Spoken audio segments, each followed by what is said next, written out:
Good evening. Good evening. Hey, Just on time. everyone's popping in right as we go, right as we go live. Everyone's popping in. This is great. Hello, everybody out there.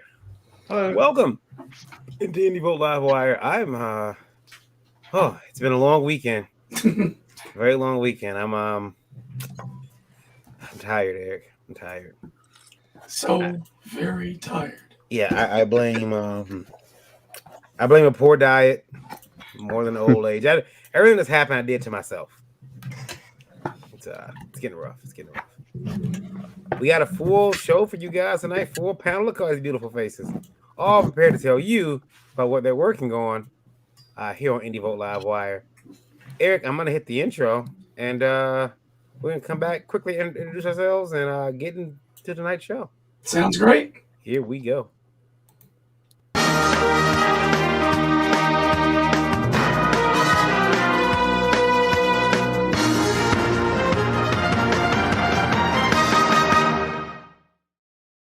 The following program contains violence, disturbing imagery, nudity, and, oh my god, why are you even watching this? Just run away. This shit is going to give you nightmares. For real. The program is rated TV MA NSFW OMFG GAF TTV BYGAS. Why are you still here? Seriously, don't watch this. We can't warn you strongly enough. Do you need a doctor of some kind? What is the matter with you?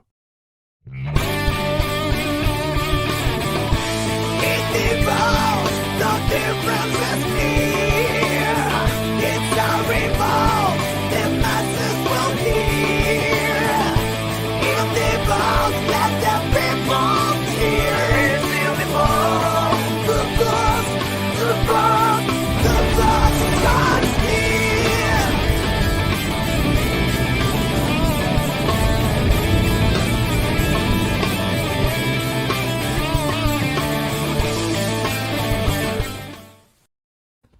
Hello, everybody. My name is Varian Grant, founder of Indie Vote Media, LLC. There it is.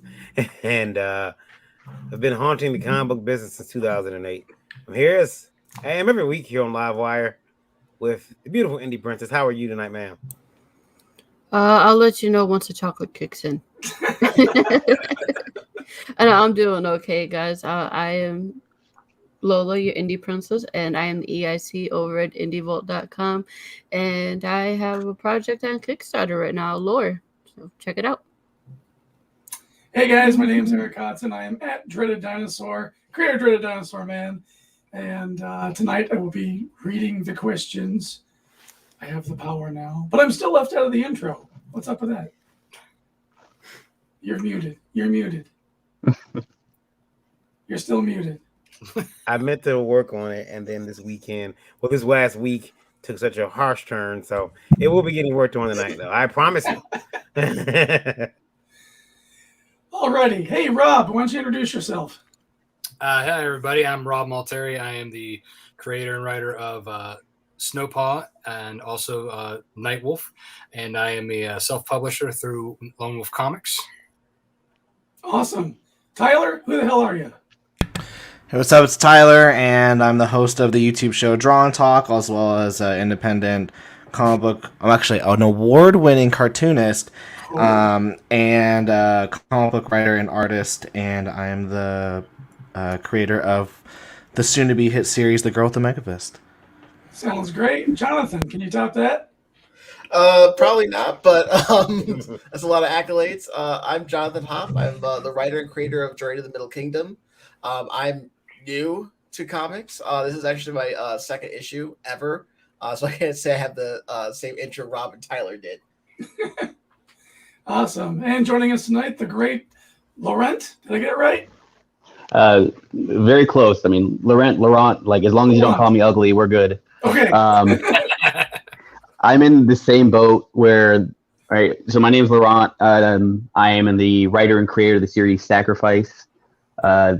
Right now I have the campaign for my second issue, so I'm also new. I mean, I did a web comic a few years back that ran for about 100 pages, and yeah, I'm just excited to be here. Sweet, glad to have you. And another lady in the room, Mog. Hey guys, I'm Mog. I'm an artist. I do a lot of things like interior comic art as well as cover art, book illustrations, interior and exterior commercial artwork like media such as game design and TV series. Sweet. All right, Chris, batter up. All right. I think Carlton Fisk joke, huh? I'm Chris Fisk. I'm the writer, contributing artist, and creator of Infinitale Chronicles, currently on Indiegogo. It's got about a little more than a week left to back. All right, we'll see if we can get you all an Indie Vault bump. Yes. Varian, what do we got on the docket tonight?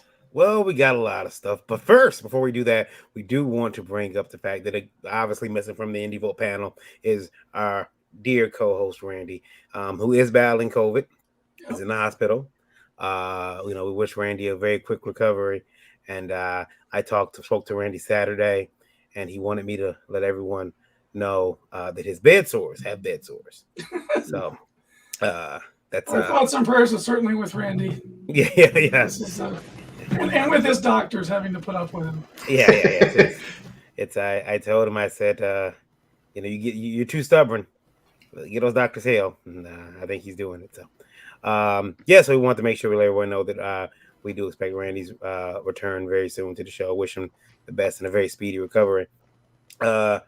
Everyone knows that I was at Motor City Comic Con this weekend. Eric was there, Lola was there, so many different people. I got a chance to see a lot of people that I've only met online. I got a chance to actually meet them for the first time. That was really cool. They were surprised that I was so short. That keeps happening. That seems to be a theme.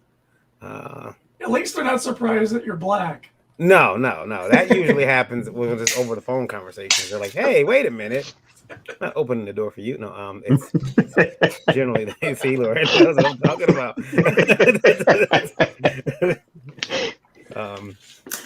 That's okay. That's all right. But it was a great weekend, and we had a lot of fun.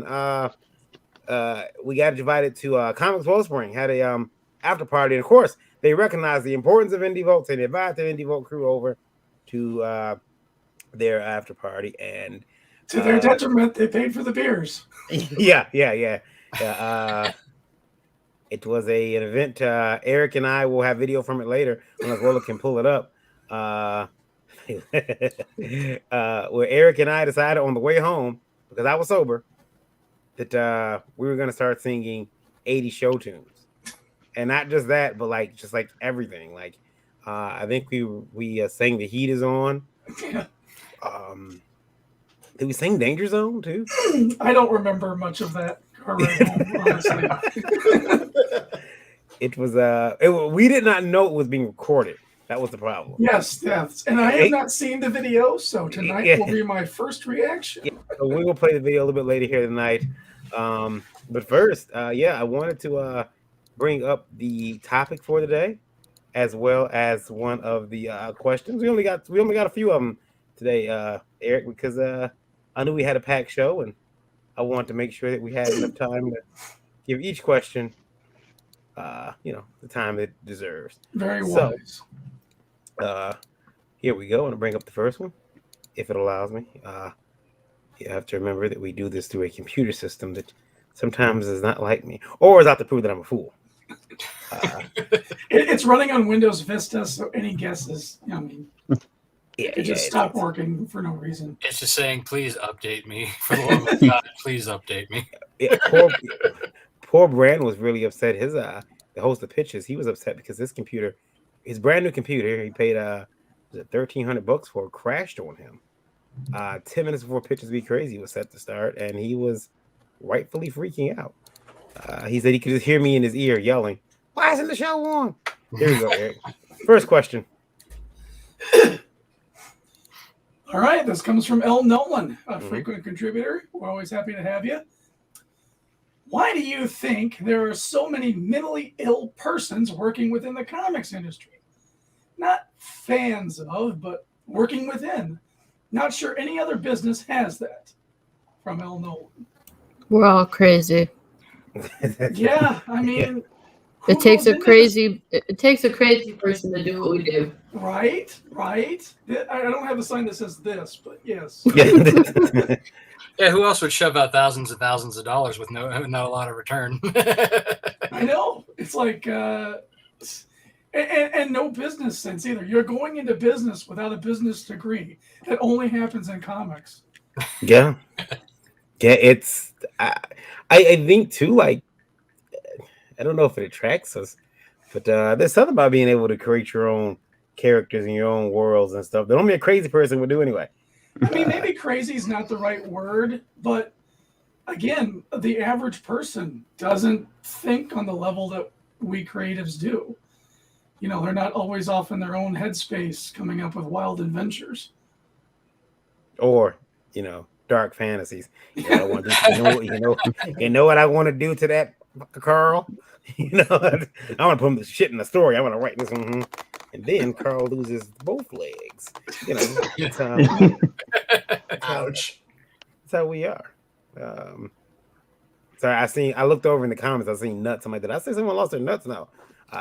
He says a past fan that says all genres of the entertainment industry are freaking nuts anymore. Sophia Murphy says it's not specific to comics. There's tons of it around. Yeah. I mean, I'm trying to make sure that I stay somewhat PC here, but you would think it's like not that common, but then I looked at my family tree and I'm like, wow, how did that much insanity hit one family? And all those people have jobs somewhere, so. Now I know Tyler has an opinion on this. No, why would you say that? I work in the publishing industry. I work for a book publisher, and that's my kid crying. He didn't want to go to sleep. And so I do a lot of speaking events because I work at this publisher, and a talking point that people, whenever I talk, they have to introduce myself. I go, hey, I work for this company. We publish, these kind of novels and books, and I make comics. And a lot of the responses are like, oh, why are you here talking to us? And I'm like, well, I like the book. I like the publishing world. Anyways, when you write a novel, you can just sit down and there's typing and that's it. Like, you're just limited to the amount of time you can spend just to sit down on your keyboard and type your story out. But with comics, I mean, everyone has the same story when they come into comics, especially if you come in as a writer. Hey, how much does it cost for an artist? Oh my gosh. Okay, and then you either go, okay, I'm out, or you go, okay, I've got to figure something out. I've got to figure out a way to get cash. And then you finally do your first book. You spent a couple $1,000s on it, and then you realize, oh my gosh, I cannot sell this thing. What have I gotten myself into? I guess because I left on a cliffhanger, I guess we should keep doing this for several more issues. And so for me, I'm doing an ongoing series, and my friends at work who are all writers they're like, just type the story. And I'm like, but like visually, I gotta like put it down visually. I mean, they can write a whole chapter in a night, and I'm like, yeah, I did a page. I did that. I did the one page, and I wouldn't say it's mentally ill. It's just, I think it's passionate. Now, don't get me wrong, there are a ton of mentally ill people in this industry, but we're going to talk about the passionately mentally ill people. That's what I'm going to say. I love it. You had a great point. Anyone else want to say anything about this? That was absolutely the multiple stages of being a new creator. That was absolutely perfect. It's exactly word for word how I felt. Yeah, it's stupid. My first series was 14 issues, and my girlfriend at the time was like, "So how much money have you made?" I'm like, "Oh, I'm like definitely in the red." She was like, "Oh, well, why do you want to keep doing this?" And I'm like, "Well, I'm not done with the story I want to tell yet." And for me, luckily, I had some kind of art skills at the time, and so for me, I was like, I'm gonna pay up front. All these artists to draw all these stories that I have, and I'll spend the next 4 or 5 years practicing drawing. And so now I draw my own stories. But there was, and because I was like, man, I cannot keep forking out this much money. I'm so proud of all you writers who continue to go into your savings account and make you and your families broke as hell so that you can make your comics. I'm so proud of you guys. For me, I was like, I've got to learn how to draw so I can take commissions, get that dough, and start taking away your savings. So I appreciate the saving. Some of you guys writers, I'm sitting in my house because of you guys. Thank you. I appreciate I respect that like a high level of honesty with that. I really like that. You're welcome. Hey, because guess what? Is it Laurent? Laurent? Laurent. Laurent. Think you could be my next victim because I need a second house. You could be my rental property or my basement fridge. And if I'm panhandling on the corner of the street and I see you drive by in Camaro, I'll be like, "Hey, I helped you get that," and I'll be like, "Hey," for the high five. Exactly. I'm like, "Hey, thank you." No, but it's absolutely stupid that people want to do comics. I think we're all stupid for wanting to do comics. I think we're all a little mentally ill. Like, if you're a writer, it's mentally ill of you to want to do comics because of the money you have to spend, and it's mentally ill for you as an artist. I don't know. I think the only person I know here who's an artist is Eric. I mean, Eric, the amount of time you have to spend on a sequential page, gosh, you could do like, a couple pinups of booty girls and make some money. Or I could half-ass a shitty JPEG and sell it in the AFT market for exactly $90 million. Exactly. What's interesting is that you see that, Eric? I have taken so long to finish my comic. I have fallen off as an artist. Nobody knows that I'm an artist. Oh wow! Yeah, that's gotta be sore now. Yeah, no, it's fine because I did it to myself. I'm lazy. I'm like, I got the same page sitting over my desk, and it's like, finish me. The paper's all yellowed. And... Yeah, it's getting old. Sarah said, new question: is Kickstarter accept prepaid Visa cards? I'm not sure. They probably don't. I don't think some of those programs accept because they collect at a later date, especially on Kickstarter. So they may have an issue of prepaid cards for that. Are you having an issue, Sarah? Is there an issue like it won't accept your payment? Let us know. Anybody else for Mr. Nolan's question? Nope. All right, cool. I answered it so damn well. Thank you, sir, for weighing in on that. I just couldn't because like I've existed in a vacuum for so long, like, and I just kind of got back in the community when I started writing books. So I was like, I wanted to answer. I've worked with mentally ill people. And I was like, oh God, is that what I'm going to get into? Yeah. Well, hey, Chris says creative industries attract the neurotic. The only industry that has more crazies than the creative industries is mental health care. That man has a point. Yeah, it's and I wanted to bring up also that let me see here. Oh, here we go. I got the next question ready, I think, because our friends over at they're not a sponsor, but our friends over at GoDaddy are experiencing issues like they always do. To me, no one else gets issues like me. Oh, your site, we can't access your email. Something's wrong. We're gonna have to go in there and redo your whole email box. You're a true comic collector if you have issues. Yeah. All right, here we go. And this is a question that I think everyone here can relate to. And this came in, topic number 1 came in from Indie Vote Radio. I want to thank you guys too. Indie Vote Radio listeners are at 42,401, 42,402. I'm sorry, 402. Listening right now. Thank you to Brazil. Brazil's the big country tonight. Here's the question, Eric. A topic. Topic number 1. Should we ask Indiegogo and Kickstarter to allow us to remove failed campaigns? Ooh. That's a Is there a strong benefit to that? I mean, really, does it matter? I mean, for me, like I had a failed Kickstarter in 2016. I came back in 2019 and it didn't affect me. If anything, I used that as a, hey, I failed this time, but I'm stubborn enough and apparently mentally insane enough to come back and try it again. So I don't think it necessarily hurts unless you really, really, really want to use that same URL. But really it's so long you could tweak it just slightly and it wouldn't really matter. Unless, of course, you really failed at your previous campaign and you got like a lot of bad comments. That's the only reason I can think of that you'd want to do this. Like a lot of people like basically came with torches and pitchforks. Where's my comic? Where's my figurine? And you got a bunch of flame on your page. You want to get rid of it, but yeah, most of the time, I had like one 10 years ago that failed. And most people, the only comment I really got about it was, "Oh, I like your art now better than like the old one." Yeah, I think we really have to discuss like what's the definition of failure here. Is failure simply not meeting your stated goal financially, or are you a piece of crap and you're living in another country with all everybody's money and you have no intention of putting out a book? Did you take the money and run? In other words, I think it's the failed. I think you didn't meet your goal. Yeah, that's what I'm assuming. I mean, at that point, like, does that really matter? You're still getting paid.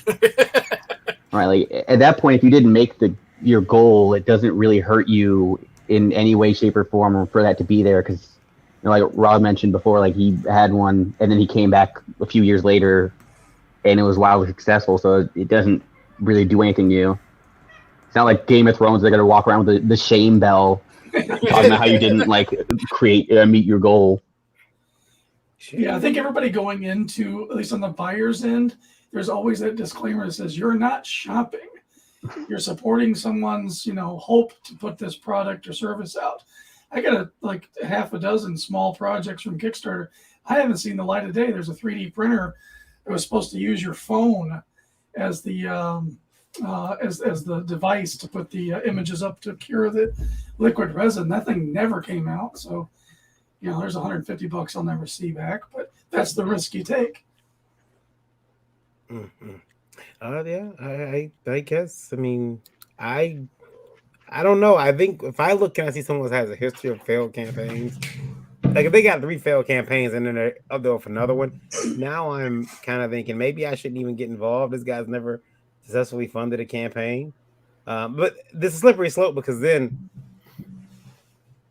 they never get a chance to succeed, right? Like, well, yeah, you don't get a chance to succeed, and then 2, that opens up other doors. Okay, so if we can remove failed campaigns, then can we remove campaigns that maybe a person didn't fulfill on? So all the comments are gone, like, hey, don't back this person because they don't deliver. Can they take that campaign down? I mean, there's. Yeah, I think there's some legit reason to keep it up there. I think more for safeguards than anything, really. Especially in that case. Short Circuit says no, should not remove it. Gives customers an idea where your campaigns are doing and how you're trending. Doris in the chat says, hell, lovely as hell. And Sarah says, I'm a reviewer for a beta reading, so I'm not a creator, but I'm absorbing the info. Glenn, I got a chance to meet Glenn at Motor City Comic Con. He was Glenn. Yeah, he left before I can give some camel meat. I bought camel meat at the con, and there was a sausage and cheese place that had a bunch of exotic meats. So we tried camel at least. Yeah, was it good? It wasn't bad. Tasted no different than beef, honestly. All I could taste was the seasonings and spices. But I got something for you guys. Give me a second. That's good marketing right there. It really was beef. He just. I mean, maybe. Chris is chiming in here. He says, "I see only underhanded reasons to erase failed campaigns." I will say, like with this, Eric, you'll remember this earlier this year. I canceled my campaign. That's true. Like we funded funded in 3 hours. We're up around $4,000, and 3 days later, I just canceled it because I was like, I don't want to do this anymore. And and for me, that campaign stays there, and like I have a perfect track record. I've never not funded, and yet now I have this campaign, and it was funded, and then I just canceled it, and so sometimes I'm like, oh, like that sucked. So sometimes I wish that, because I'm coming out with a new campaign next year, and so right now my current stain is, oh, Tyler canceled his last Kickstarter. Is he going to have another mental breakdown? Right. In 2022? Well, you had your reasons for that, and I definitely applaud you for taking a stand on the pivot point of going the webtoon digital comics route. Seeing that as the future of our medium. So yeah, I mean, it's not like you did it on a whim. No, there was thought into it, but for some they might not have known the story. Not every one of the backers got the story, and therefore they just go, "Oh, is Tyler going to do this again?" Yeah, it sucks. I mean, I think though, like when you come out with your next one, just own it. Like, be like, hey, here, you know, XYZ was the reason why I did this, and you know, this time I'm coming back in strong. You know, it's if you have your reasons, obviously, you know, you just didn't have, like, you know, you just didn't haphazardly be like, F you guys, you know. I have the finished book though. Well, there you go. You're like, hey, I have it. I got it. You know, offer that up as part of the tier. Yeah, recompense, man. Yeah, it's like, hey, here's an add-on. It's like twice as much as how I originally was going to fund it. So. I want to show you guys. Here it is. Here it is in all its glory. The camel meat? Yes. Okay. Need a little excitement. Yeah. Snap into a camel. And so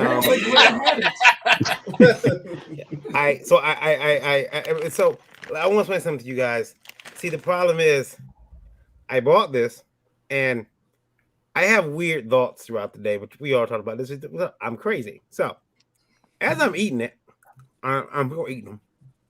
So I bought them. I started thinking, first of all I see is Joe the Camel every time I'm biting one. All I see is Joe the Camel. That's whose face I see.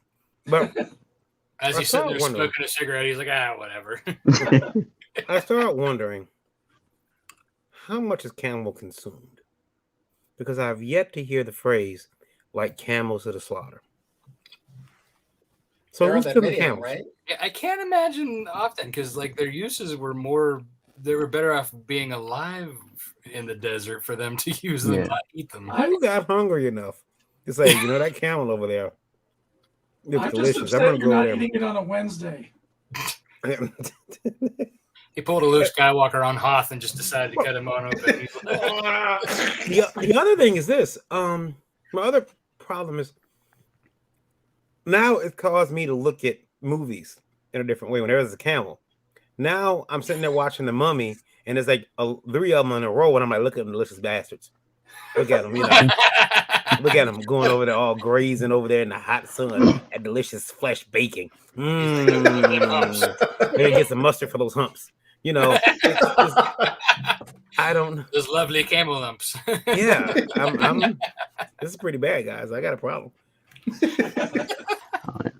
I view like camel meat in like a bad light. You know, I'm just thinking about it just because I was in Kuwait for 9 months, and there's a point in time where like a camel like died in front of the base, and I had to drive by it fairly often, and just the smell would always hit me. So like the idea of like camel meat is just I want to move past that in my life so I'm not haunted by that, but at the same time I don't know if I have the strength to Varian, put it away. The man's getting PTSD.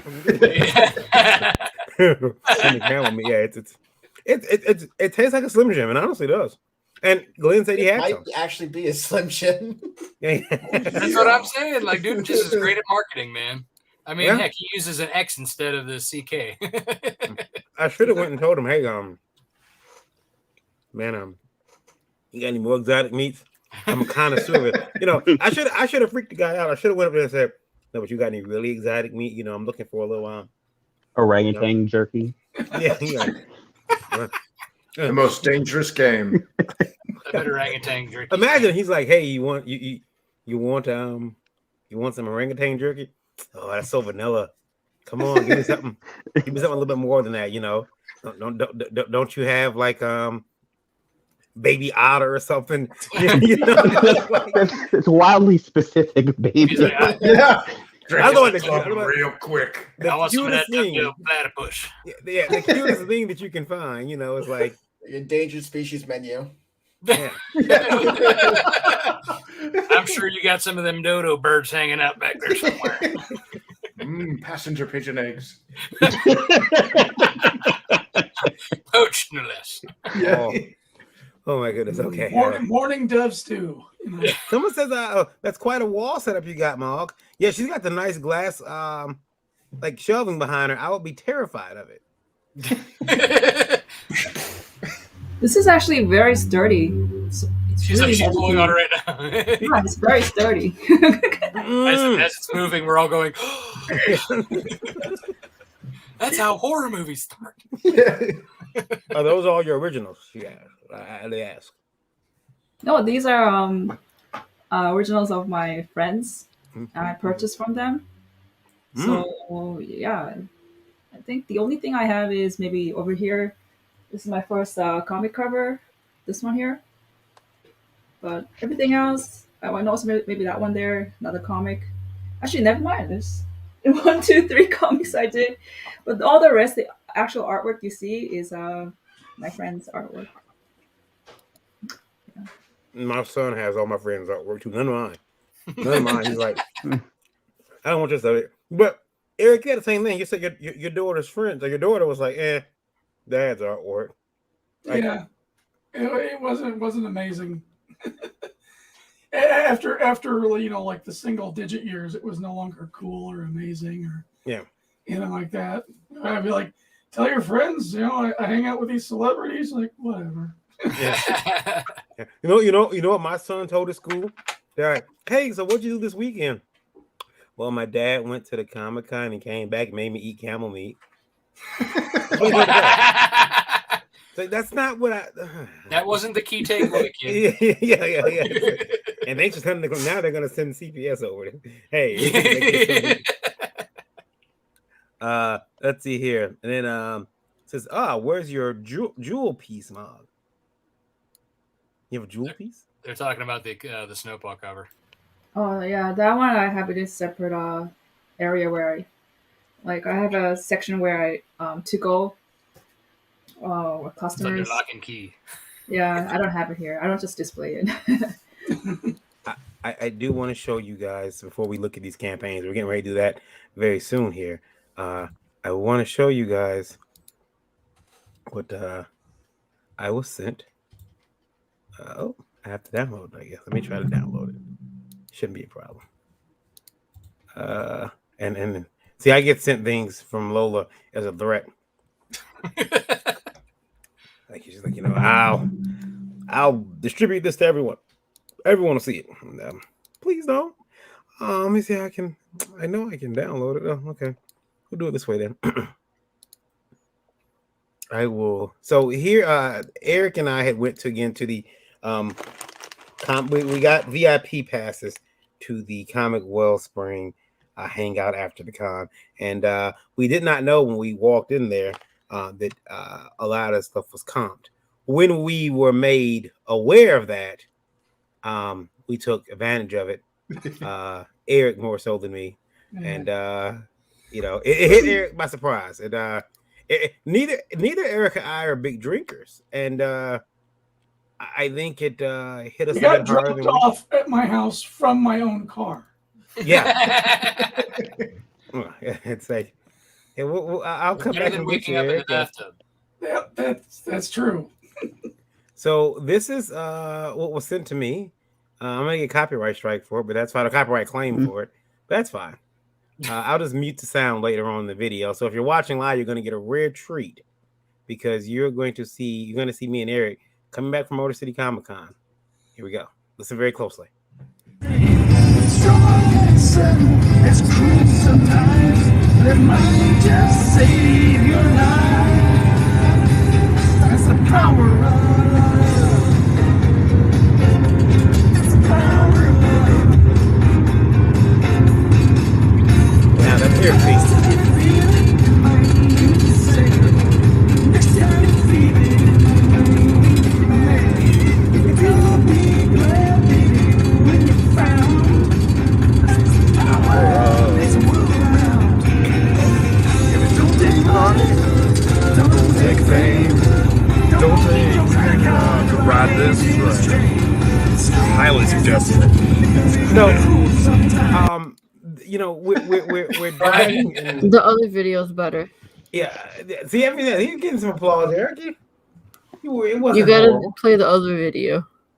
The other one was let me see if I can get it to upload. The other one was I didn't listen to the other one, but I'm sure we'll get a nice copyright claim on that one. You can't play that song. Shadows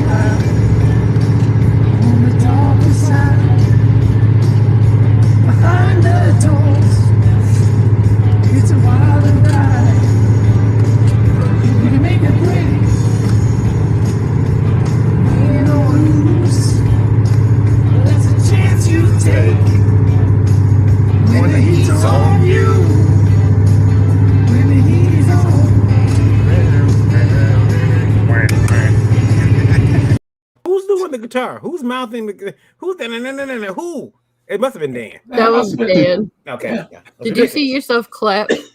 Oh yeah, I did do this. Well, you can't do that. Someone not clapping. Come on. But yeah, so that's what happens when we come back from Comic-Con. We decide to sing, and there was in the '80s show tunes. So the cartoon was only, you know. Yeah, good old times, good times. So Short Circuit says, "Yep, I recognize a lot more of your art behind you. Seeing you enough at the cons. The one behind your head on the right looks new. Never saw that one before." I don't even remember what's behind me. Isn't it weird? People know our art like more than we do. Creepy. Yeah. Imagine you would have said it in like the screen voice, the radio voice. Like, nope. I reckon there's a lot more of your art behind you. Well, that's really creepy. Yeah. I'm behind you now. Yeah. I'm in the closet. You know, I have a guy who's had a picture he took with me since 2005, and he said, "Look, I still got it." He's transferred it from phone to phone. There's Daniel. That was me. Quack. Dan in the back seat there. And this guy's had this picture of me at Comic-Con with him since like 2007, 2008, and it's very depressing. Not because he still has that picture, because I was so much younger and thinner. And I'm like, why are you carrying this around? Look at this beautiful boy on this picture. Now look at him. I'm disgusted with myself. Yeah, can't help when your fans ever work, I guess. No, you can't. You. So how did you keep your shape back then? Why were you so thin? Oh, in youth, it was. I guess I had a high metabolism. I mean, that walked out when I was about 28. It was like, you know what? You don't appreciate me. And it took its bags and apparently went to my son, because that boy's a toothpick. I don't like taking him places because he looks like we don't feed him. You know, he's standing in line and just like he's just bones, and I'm like, you eat all the time. I promise I feed him. I promise. Look, he's got a cheeseburger in his back pocket. He only wants to eat spicy food now. That's it. Spicy food and like ramen. That's all he wants to eat. So like Korean ramen? No, like that 35-cent a cup of, you know, like put in a cup of noodles. Yeah, like all that sodium. Yeah, that gets your blood pressure going. Yeah, it's like, hey, so you want to go to what's it, Noodles and Company? No, Dad, ain't that fancy stuff for me. Just give me some of that top ramen, put that in the microwave. I want some of that microwave goodness. Yeah. If he's into spicy food, we should do like the buffalo wing challenge with him or something. No, I mean, you got to get that chip challenge, whatever. Yeah. The one chip. Yeah. Ghost pepper sauce or scorpion pepper. Yeah, like it's a few things that backfired on me, but like I've given him, he's like, that was okay. Got any more? What's wrong with you, kid? But yeah, it was literal fire. Yeah, he's I just don't know why, but like he got the metabolism. Mine was like, nah, I don't need to be here anymore. You can get fat now. You're not, you know. You all you do is sit there and play video games on that computer anyway. It's like Assassin's Creed. Once you've had the kid, it's passed on through them. It's like my metabolism. Although my kid is he's very weird. He does not like he likes his Legos. He likes his, you know, Connects and his video games.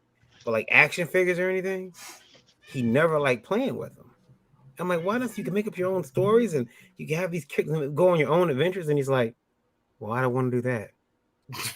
And I'm like, because he's like, no, that's boring. Making up my own stories. I'm like, you unimaginative little goat. Which is also why he's not a good liar, you know, because he'll come to me and, you know, tell me something that's so on the surface not feasible that it's like, see, if you play with action figures, you'd have a better lie structure set up. You'd have an infrastructure of lies. You could be a better actor if you play with your toys. Yeah, you know.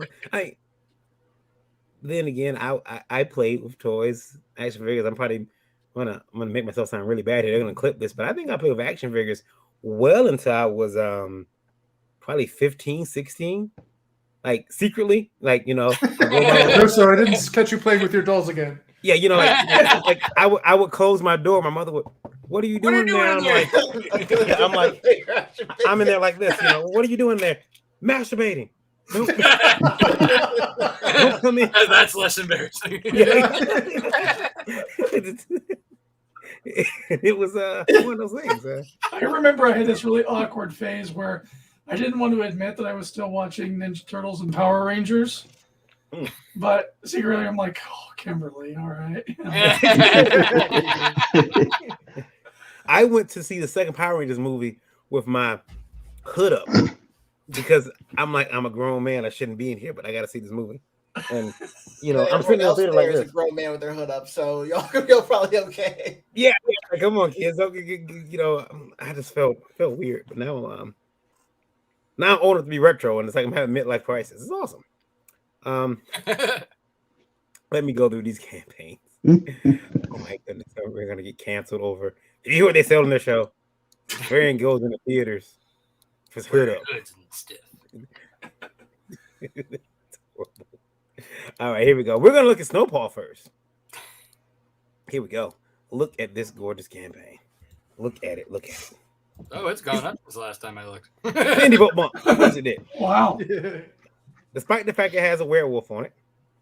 How was that immersion therapy that I sent you in the mail? Did you get over your fear yet? Yeah. I was you and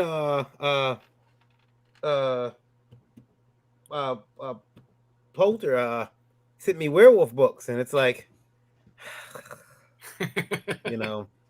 I love more than opening the book and seeing a snarling beast that looks like a dog staring at me. It's like, no, I don't need to. This is nightmare fuel. This is the best time of year for you, then, isn't it? Oh man, Halloween. I have a dislike for.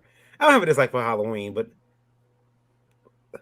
okay, I have a dislike for Halloween. I have a dislike for Halloween. So people who take Halloween so seriously. Okay, the people who take Halloween very seriously are the same people who complain about my favorite holiday, Christmas, being in stores like right before Thanksgiving or before Thanksgiving. And I'm like, we haven't even had Thanksgiving yet. Why? Christmas that plays out. Listen, Halloween USA moves in like MRSA. It just comes in and just takes over a shop and just expands. Here we go. We're not going anywhere. In July, they're out there July 1st. You're still trying to buy fireworks at the Halloween store right there. And they move into, listen, Halloween USA and Spirit Halloween are so aggressive. They're actually starting to move into places that are not vacant yet. Okay. Like, get out. In your living room, you can wake up and they got a whole operation going in your living room. You barely use this room. You think we move it? They will move into your clubhouse, your church. They don't matter. It doesn't matter. They will put a store anywhere they possibly can. And then they say, we just advertising my favorite holiday, Halloween. That's cool. That's fine. But don't act like you guys don't go early. July, fireworks are in the air, and you're selling latex, Doctor Who masks. Halloween is so boring when you start doing conventions. I see better costumes every weekend. Yeah, it's true, and they're like so cheaply made too. Like it's like at those box stores. Oh yeah. And then you're like, you pay like what, $50-$60 for this chintzy thing that like doesn't fit, and then like you tear right through it, so you can't return it. Mm-hmm. Like no, son, we're going to buy some foam mats, and you're going to sculpt your own armor. Okay. And we're going to Dremel some foam, put some glue on that, put some fur. You'll be all right. And let me tell you something. You just have to believe. You just have to believe that I have statistical data to back up what I'm about to say. You can believe this because I said it. It's true. It's got to be true.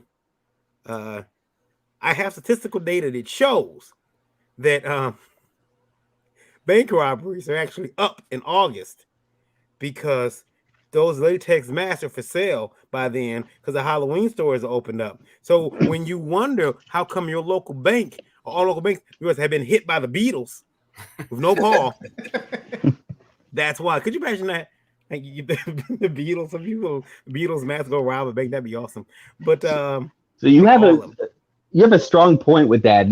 Counterpoint though, you can avoid some of those stores. You cannot avoid Mariah Carey's "All I Want for Christmas Is You." No matter what you do, that song will haunt you. So that's my one thing for the moment Thanksgiving's over, or the moment, not even Thanksgiving, moment Halloween's over, you go to buy just a loaf of bread. She's there waiting for you with her single that will never go away. Mariah Carey's national treasure. Yeah, we have to. She's I tell you one better, Santa Baby. Oh God. I wish I was deaf, Santa Baby. It's that both of those songs so my daughter and my wife both do dance, and so they do like a Christmas recital and a spring recital, and during the Christmas, those are the two songs that like the senior girls always do. Like, and it's the same dance, same song. It's just like the next class moves up and learns it. So like every year I'm like, oh my God. Like, stop. I want to play this video here of Snowpaw. Let's check it out and see if we can't pick on Rob some about the video. Let's see what he has to say. Oh, I'm sure you can pick on me at the end too. So watch all the way to the end so you can have a good laugh at my expense. Ooh, there's an after credit scene. Sweet. All right.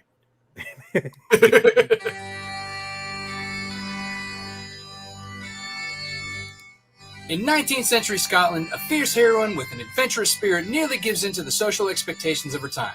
But a trite fairy tale ending is not meant to be as Cyrilla McKinley discovers her werewolf lineage. Her eyes are open for the first time to the existence of supernatural beings and creatures of fantasy. Hi, I'm Robert A. Malteri, the creator and writer of Snowpaw and the hit series Nightwolf, as well as the founder of Lone Wolf Comics. Writing my new series Snowpaw, I wanted to tell a story about a strong female character who my daughter and other girls reading comic books can look up to as a great role model. In April of 2016, I launched a failed Kickstarter campaign for my first series, Nightwolf. I didn't let that launch stop me, so I decided to raise the rest of the money on my own doing freelance web design jobs to pay the artists. After self-publishing the first few issues of Nightwolf, I came back to Kickstarter in October 2019. Since then, I've ran 4 successfully overfunded campaigns for Nightwolf issues 3, 4, 5, and the Volume 1 trade paperback that collects the first 4 issues. And that's all thanks to my amazing backers that I refer to as my Wolf Pack. Now, I stand ready to publish Snowpaw Issue 1, which is 100% complete and ready to send off to the printers. That's why I've come back to pay for the printing and rewards that you will receive for backing this project. I'd like to personally thank you in advance for backing this project and joining the Wolf Pack. I'm extremely grateful for where I am now as a self-publisher and continuing to serialize new comic books for you to enjoy. There's no risk in backing this project since Snowpaw #1 is 100% print ready. And again, thank you for taking this creative journey with me. I appreciate it so much. Varian, he said Wolfpack. Aye, so what are you waiting for? Take this journey with me back to 19th century Scotland and join the Wolf Pack today. Varian, he's wearing a dress. It's not a dress, it's a culture. He's wearing a dress, and I'm pretty sure we're gonna. Varian, he's a foreigner. Yeah. We're gonna get a call from the Scottish Defence League. They're gonna be. There was a guy on there appropriating our culture. As far as I know, he's Scottish. Leave me alone. But no, it's that's actually I did like it. I did like it. It was kind of like Vince McMahon change your gimmick midway through with no explanation. Rob, I want you to use a Scottish accent. We're gonna rebrand you as the. Sounds like Jameson. The art's pretty cool. Again, I like the art. I like the fact that the werewolves are actually clothed too. They're not just snarling naked beasts. Because also, I think that's the other problem too. I have a fear of werewolf junk. Yeah, werewolf junk. Yeah. It's just like you know. Ooh. You know, it's funny too. Like when I was doing Nightwolf with Carlos, like he would love to have like the fur loincloth, and I'm like, no, nobody's pubes is that long for one thing, and two, it's like put some pants on that thing. Yeah, you know, they look. It's almost a bit more frightening when they're clothed because it's like, hey, you know what they. Like imagine like, you know, you're walking down the street and a werewolf comes by you wearing a North Face jacket. You're like, holy shit, you know that werewolf is or an Adidas tracksuit. The idea of a werewolf with black Air Forces is terrifying. Yeah, because you gotta wonder, like, man, where he get those forces from? Did he take them from somebody? Or who hired this guy to make some money? I'm jealous of that werewolf. Next thing you know, they're tax collectors and they work at your local bank. So you're already over your funding goal. You asked for 10,000. You got 12,073. 15 days left to go on this. Let's talk a bit about the project, though. I mean, because now you've got you've got other books that you've done. Yes. And they've got werewolves in them, but this is Snowpaw's story. Yes. So this is a kind of like a prequel, if you will. It's a spin-off series of Nightwolf. Snowpaw is Nightwolf's mentor in his series. And this is her story about her origins 200 years prior to the events of Nightwolf in 19th century Scotland in the Highlands. And, it's definitely a time period piece. And I had to do a lot of history digging into making sure that I was getting the time period right and a lot of the events and things that were going. So it was a little bit more authentic. And then, so it also has more of a fantasy feel than and less horror. Like Nightwolf has a little bit more horror in it, whereas like I said, this has more fantasy. It shows a little bit more fantasy creatures, more supernatural creatures throughout the book. And it's a lot of the so when it's moving around through the series, it's going to have creatures of like the local lore. So like, for example, in this, there'll be like fairies and brownies and Kate Siths and other kind of different, like from the locations that they're in, you'll see like those type of fantasy creatures and lore based on like their legends. Yeah, but I like this. We're working on a show here on Indie Vault, which will be pre-recorded, and we want to take comic art from independent books and put our own balloons in. And I love this because this deer knows he's screwed. He's done. In fact, I put a balloon like that. It's like, why? That's a little messy. Like I would have been like, oh shit. Yeah. Hell no. This is it. This is how it ends. I like, and she's like, haha, that from above. And she should be saying something else like maybe a little bit more sarcastic. Hate to drop in on you or something. Nothing Spider-Man would say, Yeah. So some catchphrase. Yeah.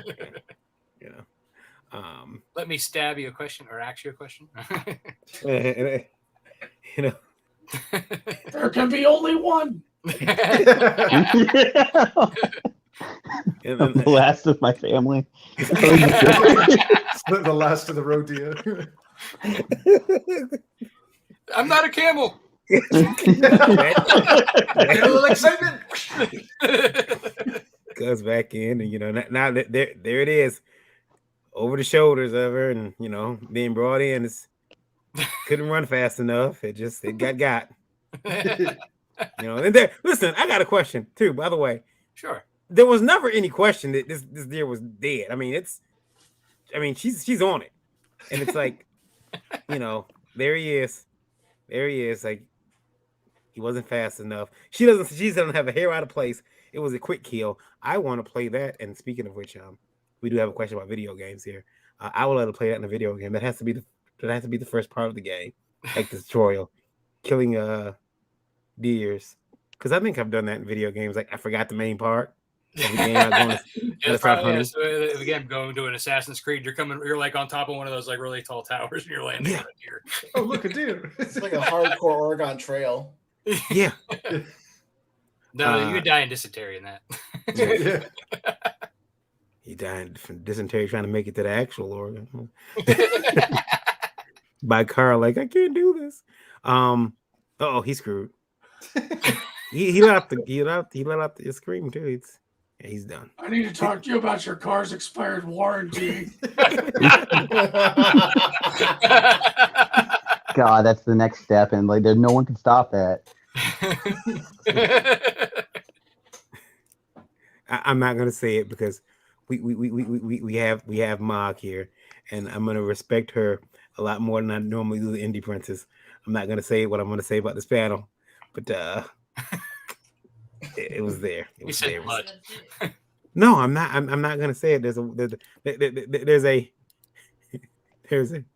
a woman present who's not Indie Princess, who Indie Princess can't Indie Princess can't like.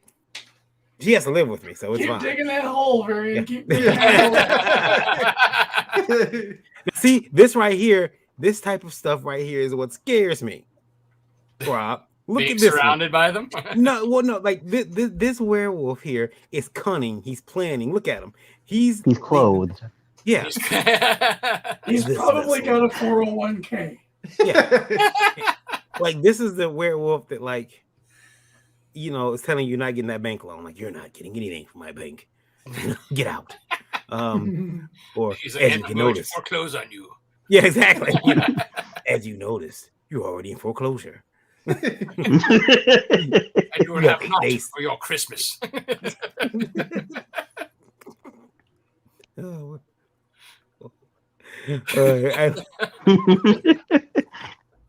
You got fairies, and mythical beings with magical powers known in many sizes and descriptions, although often depicted as small sprite with gauze like wings.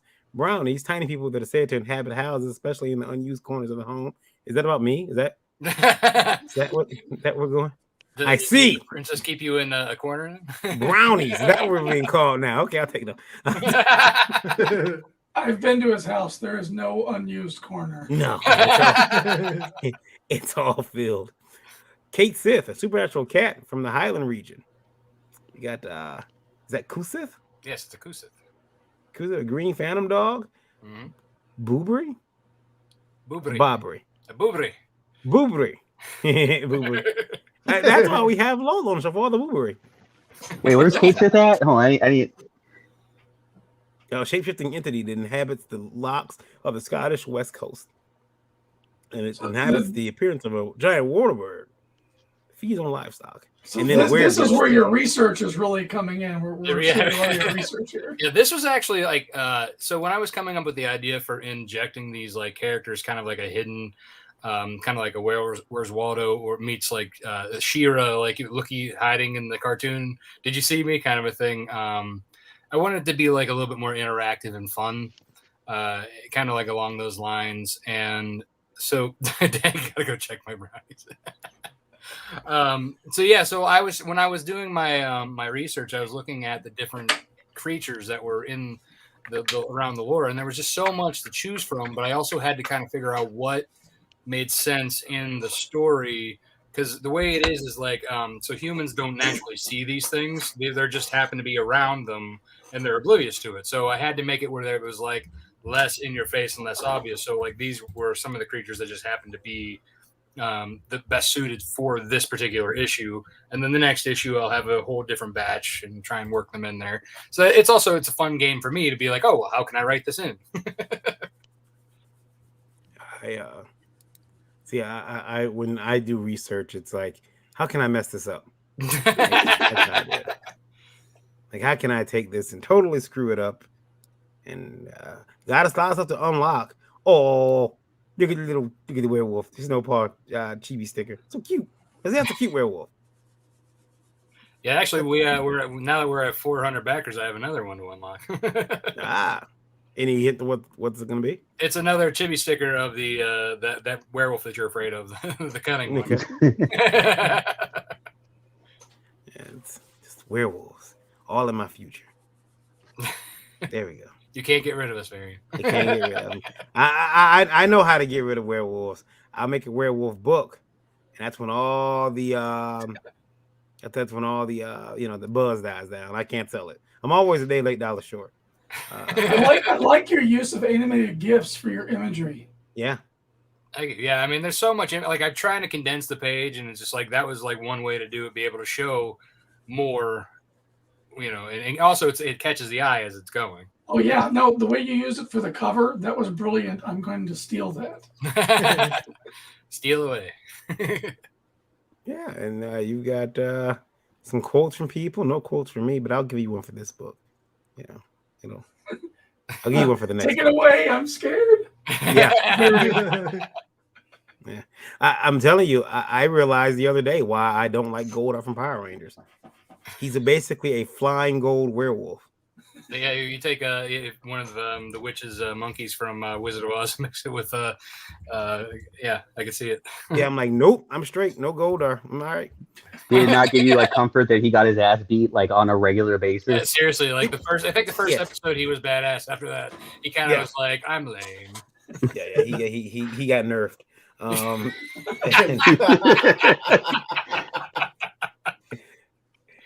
Because you're right, he used to get the Power Rangers. He was, yeah, like he was like the big bad, right? Like at first, and then like after they beat him the first time, it was like, yeah, it was Rita and then him, and then everyone was like in a false sense of like, oh, Power Rangers are gonna win everything, and then like Green Ranger became a thing. Is like, I'm gonna give you the business for 4 episodes straight, and everyone's gonna be like really worried about you, and these things change right there. He's there's that, and I accidentally caught a clip of Power Rangers very recently, and they had the Return of Lord Zed, and I'm like, this doesn't make sense in canon, and they made him like a lot more badass, like he was whooping ass. I'm like, whoa, but Zed could always kind of take Tommy. Anyway, that's off the subject. Well, he's another one who got kind of nerfed, like in the original series. Like they brought him in, he was like the big bad, right? Yeah, and then like. Yeah. And then they nerfed him too. Like and then he was like one of those slapstick characters that they beat around. Yeah, I don't understand why that show was sponsored by Nerf. It's like badass character. He's nerfed next week. He can't. I mean, like, I don't understand why he never went for the Power Rangers. Like when they were at home, like, hey, get them when they're at home sleeping. Well, didn't they do that in like the reboot movie? They did. And it made no sense. Because it was like her parents are super overprotective and always watching the girl, and then Rita Repulsor like just dog walks her in the house, throwing her all over the place. And I was like, huh, no one woke up from any of that. And right. she was beating her, and then she's like, I'm gonna leave now. Goodbye. And I was like, wait, what? Like, why did any of this happen? I got a chance to moderate a panel with Walter Jones, Zach from Power Rangers, and he was saying that the first Power Rangers, the series that he was on, worked because these are people just wanting to be good. Like they want to be good. They were good because they wanted to be good. They wanted to be good people, and the movie didn't work for him because he says these were all, these kids. Well, he didn't say this, but these kids are basically all assholes. And the one ends up being the dude in Stranger Things. I mean, he was a complete asshole in that one. Yeah. I remember watching that movie and thinking, like, I don't trust any of these kids with the power. Like look, that Jason, he's already stealing cars. Imagine that he's gonna steal my fucking car, and then when the cops pull him over, he whoops all the cops' asses. I mean, it could have turned real violent real quick. But so Snowpaw to the entire point of the show. Yeah. Snowpaw #1, a 19th century Scottish female werewolf fantasy. Check it out, folks. It is on Kickstarter. 15 more days to go.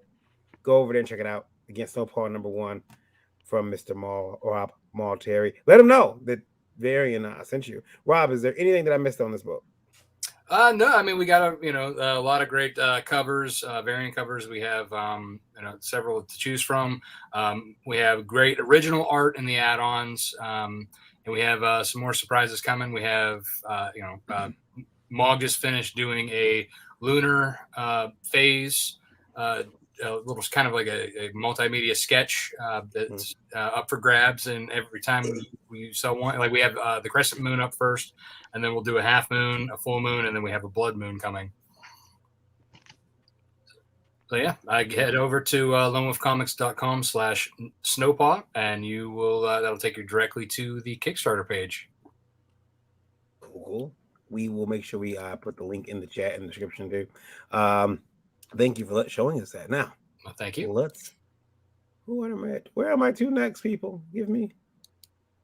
Let's look at here. Oh, real quick. Before I go to that, I wanted to from Indie Vote Radio, a question came in about drawing and for artists. How long is a good amount of time to let my son practice drawing every day? That is from D from she's from New York. Okay, from New York wants to know how long should she let her son draw and practice every day. Is there an amount of time? As long as he wants. As long as he wants. As long as he's keeping up with his grades. Yes, that is true.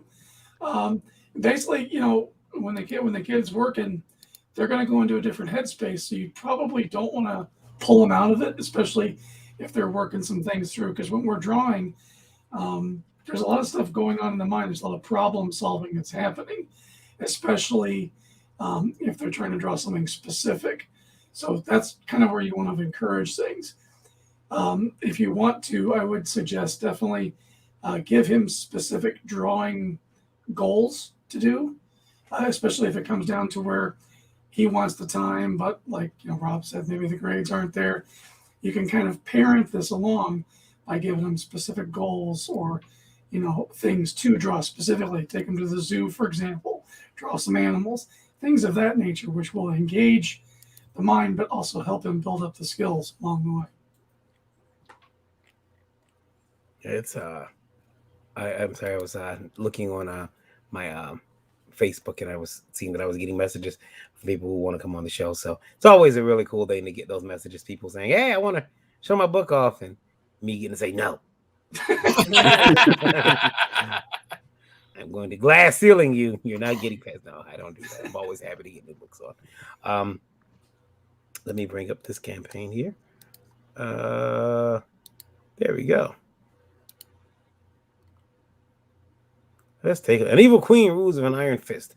A young princess brought a bright future has turned into a nightmare. Journey to the Middle Kingdom. Issue number 2, The Princess of Yelang. Is it Yelang or Yelang? Yelang. All right, let me play the intro here for the video. Oh, God.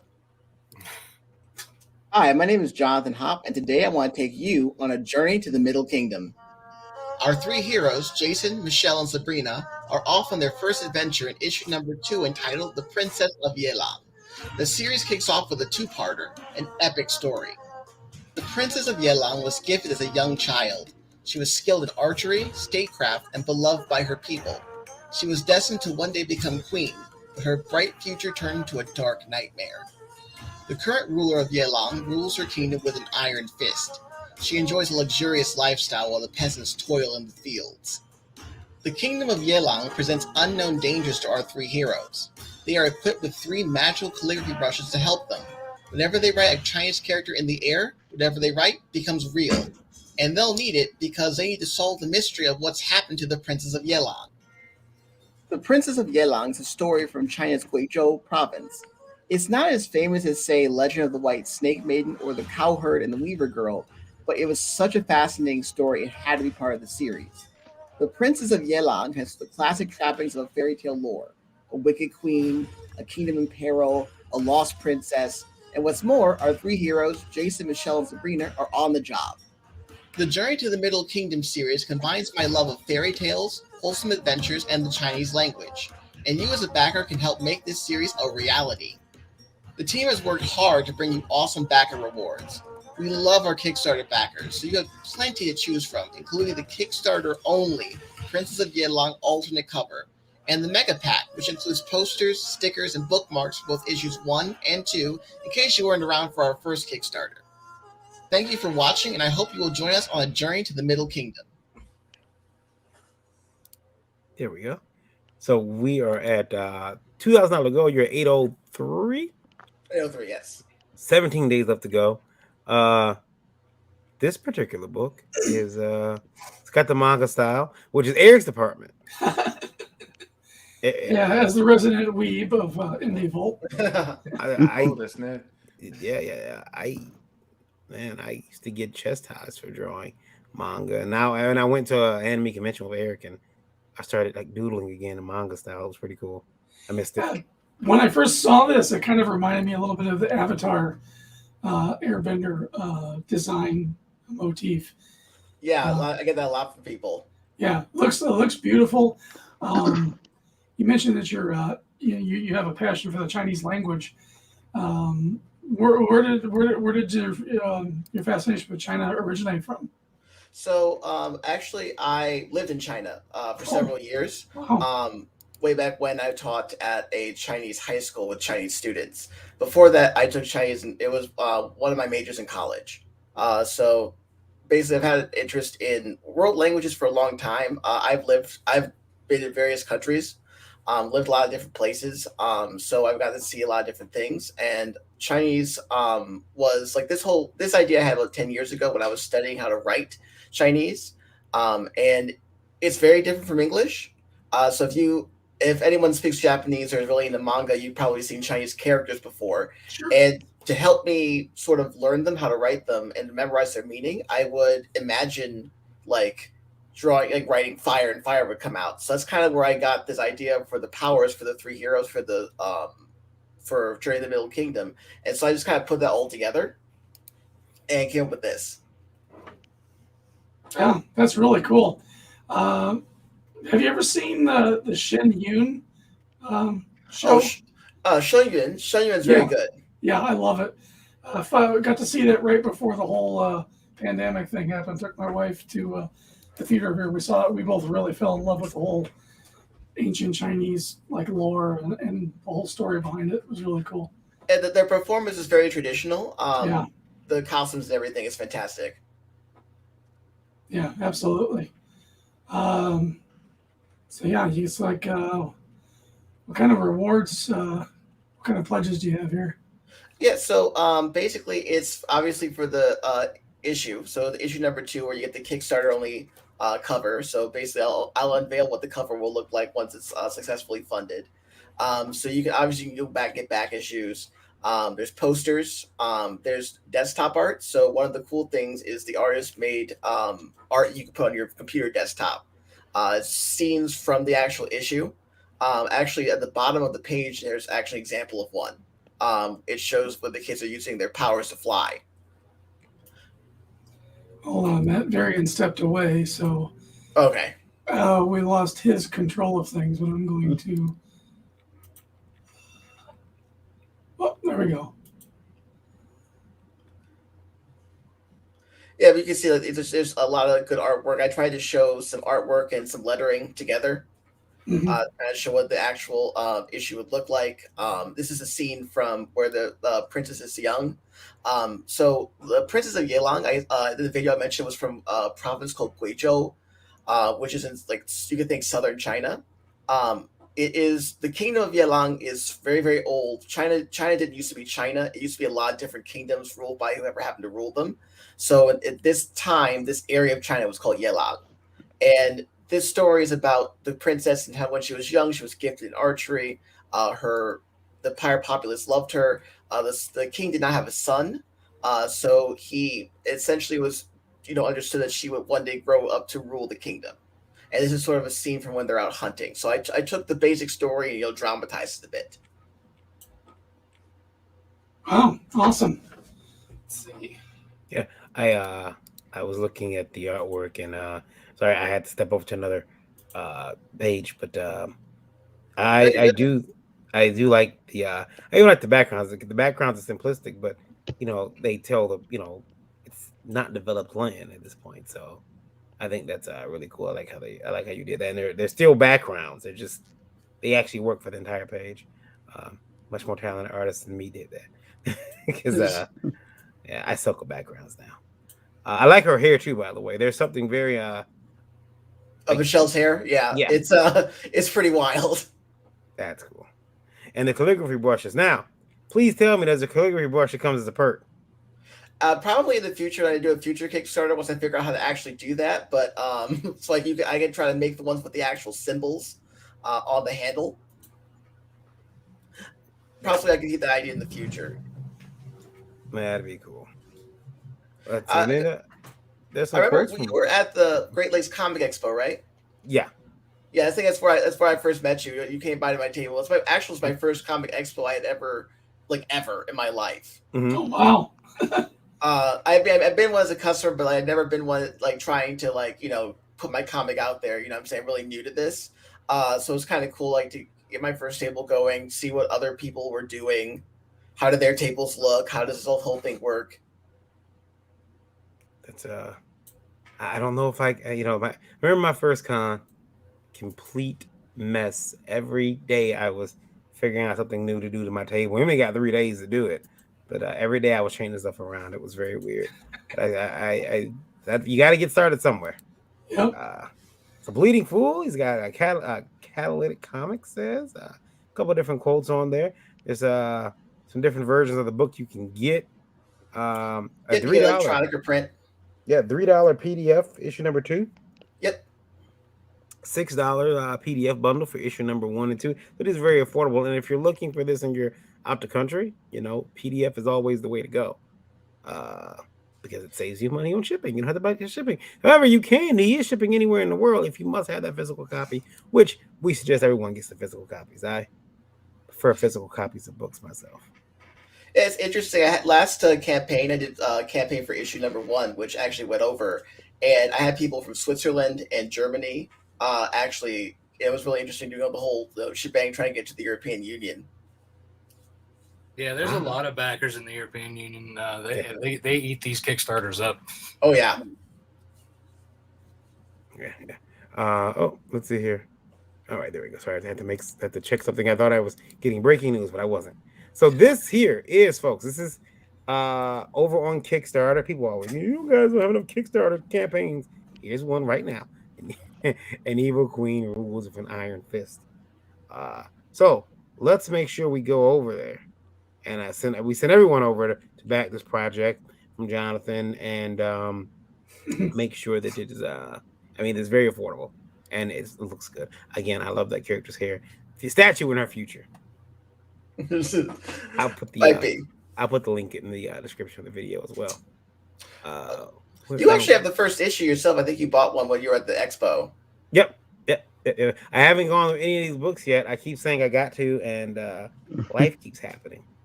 I would say that I want life to stop happening, but then again, I don't know because of that is too much. Let's take a look. Oops, not right. Excuse me. Oh, I need to stop drinking so much energy drinks. It's coming back on me. Sacrifice issues 1 and 2. That's also over on Kickstarter. Here we go. Look at that. That's badass. Is that an homage to the Punisher cover? Oh, the Spider-Man Absolutely. cover? Yeah, that's what I thought too. Yeah. Let me play the video. Here we go.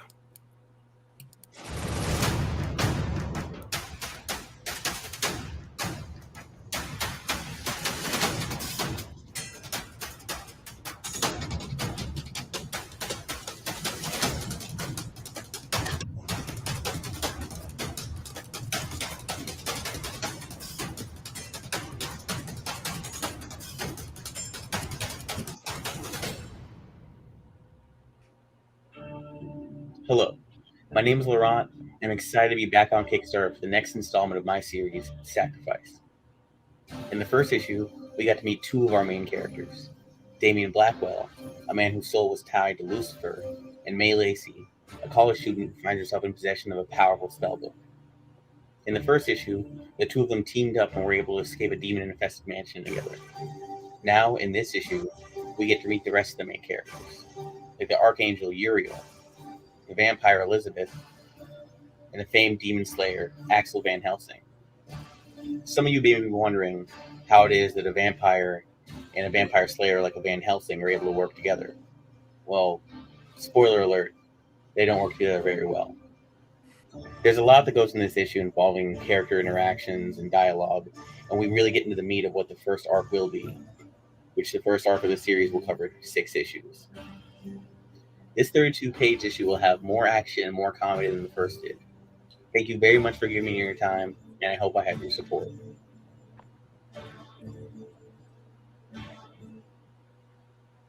Okay, that thing that's crawling on the ground, the scorpion, like that's nightmare fuel. Yeah, I'm going back to it because I seen it. I'm like, there's a comment. This right here. What's wrong with you? Yeah, exactly. So the things I appreciated from like a lot of either shows or comics or whatnot is like just really out there, really unique like designs. Like, so one of the things I really stressed with the art team, because I come up with all the designs on my own, is I just want to make sure like whatever I come up with, I don't want to see it again. Like I just want to throw up as much as I can and like just kind of keep it pumping. And that one I remember there's a few images I saw, like because it's basically like I'll have like reference things just kind of inspire myself, and like there's like 5 or 6 things I kind of mixed together to get to the point where I was like, okay, I think I have an idea for a demon, and that's how I came up with that one. I got a question. I got a question for Mog. Mog, you do a lot of art. If someone were to come to you and say, I want you to draw this scorpion like creature with these like Straight out of Hellraiser. Yeah, shouldn't we charge extra for this as artists? Like you're messing with my mind. Now I feel like now I'm never gonna be able to sleep. I don't know, as long as you pay. You see what working with Rob That's has the done? right answer. That's Yeah, the right answer. Rob, what have you done to Mob? What have you done to her? So I feel bad for my artists. We've done an interview together once, and there's something he mentioned there that he'd never told me. He was like, there's a point in time, because he lives in Taiwan, so he's 12 hours ahead of me, and there's times like the times that we overlap aren't like too long because I work in the morning. And he mentioned there's a time I sent him a demon, like a reference for a demon. And he was like, he saw it and he deleted it immediately because he's like, I'm about to go to bed. I can't handle this. And I was like, oh, I'm sorry. Like I didn't. I'll try and keep that in mind from now on. But so he loves being able to like have fun with the designs. But there are some of them he's like, I need to chill. I can't do that right now. Yeah, it's definitely In the mouth of madness. yeah. I think it's. Ugh. You just can't stop looking at it, though, can you? No. Lola's entranced by it too. She'll see it tonight, like climb on the wall or something. No, I mean, I'm trying to figure it out. It's like a scorpion penis demon thingy. It looks like it does. It looks like it's got a penis on the end. I can't fault that. There's something. There's something in my first issue which someone called like a giant vagina spider, so I can't even like fight that. So you're doing this on purpose then? Okay. No, it's not meant to be phallic. If it looks like that to someone, that's not on me. Yeah, it's the penis scorpion demon. There you go. Yeah, that's it. I love it. And I like the person here with the multiple arms. I mean, these creatures walking around. This isn't stuff that you just, oh, okay. These are creatures from straight out of hell. So you're this book, is this book done, by the way? The art will be done at the end of the week, and lettering will be done within like 2 weeks. So way before the campaign's done, it'll be like ready to ship. Fantastic. And look at some of this art. There's me being kidnapped. Please don't let me go. I've been captured perfectly. I'll tell you my address. They wouldn't even know you're coming. Is it one artist doing all 3 jobs, or is there a team here? So there's one person doing the pencil and ink, and someone else who's doing the coloring. Okay. This guy's badass. I like him. Yeah. No, character designs it's spot on. Yeah. Colors look great. Panel work looks great. You got a good team going on this. I like the demon word balloons too. That was the idea from the letterer, because like for everyone who's on the team, I'm like, okay, I have an idea for how I want things, but I trust you to know how your job works better than I do. So if you have any type of suggestions that I don't mention, you're like, hey, this could benefit the book. Like, let's run with that, and like just run it by me. and he mentioned something about like unique speech bubbles for the demons. And I was like, okay, and then we kind of worked it out until we got to what we have. Very cool. Look at this art. Another book I at the back. Well, you guys don't understand what you're doing on my bank account. I just backed it. Oh well, then. Oh, thank you. Sweet. Mhm. See, this is why I'm back. I'm going there, but I'm backing myself. Well, I appreciate it. I'm glad you guys are interested in penis demons and whatever else you see in here. Hey man, as a big horror buff, like that, when you can come up with some crazier shit than me, you definitely got my respect on that. And I feel bad because I forgot to ask Mog about it because I know she's working with you, and it's like Mog is working with Rob as horrible as I've heard, making people draw werewolves all day. I hear that he's a stickler. He Well, I'm sorry. What was your question? I hear that Rob's horrible to work with. Horrible. He's So, are you asking, is he horrible to work with? Yes. I've heard the stories. You can tell the truth here. He's horrible, right? No, he pays me very well, and he pays me on time. God dang it! Wow. You're destroying my narrative here, Mog. Though you're right, I am a stickler. Well, Eric posted this joke about a writer saying, "Oh, it costs the same amount to have 10,000 spaceships as it does, one single ship." And the artist's like, "I'll kill you." And I was thinking, that's true. That's what we go through. I want an armada of ships, and exploding planets in the background. Yeah, this one. Yeah, there it is. Yeah. I'll kill you is perfect. And the writer deserves it. He deserves it. I mean, like, you ever got a script and it's crazy. I love the character designs in this book too. They lend themselves very well. Every character is identifiable, almost, like even in silhouette. I like that. There's lots of different angles, and look, also scenes from a marriage right there. Yeah, the back and forth, I can already tell kind of the back and forth between the vampire and the hunter. Is going to be part of the charm of the book. They're like my favorite pairing to write because there's something really genuine for me about like two people who genuinely despise each other, and like it's just a lot of fun bouncing them off each other. Yeah, I've did that. It's some of these characters write themselves. Let me scroll down. All right, there we go. So you are planning on having this book out to folks by December. Yeah, like I'm hoping end of November, but like on the just in case, because of the whole paper shortage and whatnot, I just moved it to December for like a safe, like, hey, you'll get it by then. That's a smart move. Yeah, we've been trying to cover that every week to make sure the audience knows to give your creators your backing a little bit more time because of the supply chain shortage issues, paper shortage. I just got a note from my printer today. They were out of my paper for my art and looking to get some more in another week. So it's real. It's a real problem. And just have some patience with us as creators to get these projects. And creators, you got a project going and you haven't talked to your printer, you best give them a call and see where they're at. We've been telling everyone that we got to see Kickstarter actually put it up on their their page a couple weeks ago that there's a shortage of paper and that we need to be very careful, and that they're reminding people that some of these products may be a little late. I love this image here. This is it's the standard cover, and then the Punisher homage cover is the second cover.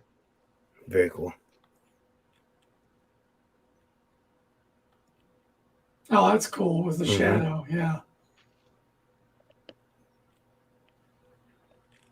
That looks good.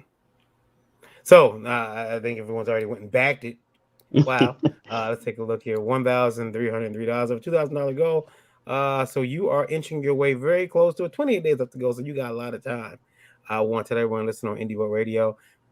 My service crashed, so I don't have the numbers. I apologize, but you can go check that out. Sacrifice over on Kickstarter's issue 1 and 2. Go get it immediately. Back it, shipping this December worldwide, as I recall. So correct. We can totally make really dislike himself in the choice to ship worldwide. It'll be great. It'll be great. He'll call. He'll be online, stressed out. He'll start vague booking. It'll be great.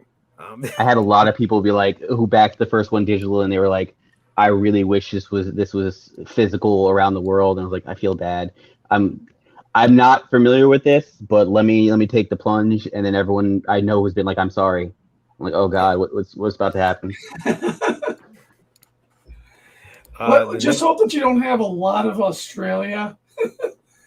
Oh God, I don't have any that I know of at the moment. But like after I made it worldwide, someone's like, "What are you doing with Australia?" I'm like, "What happened to Australia?"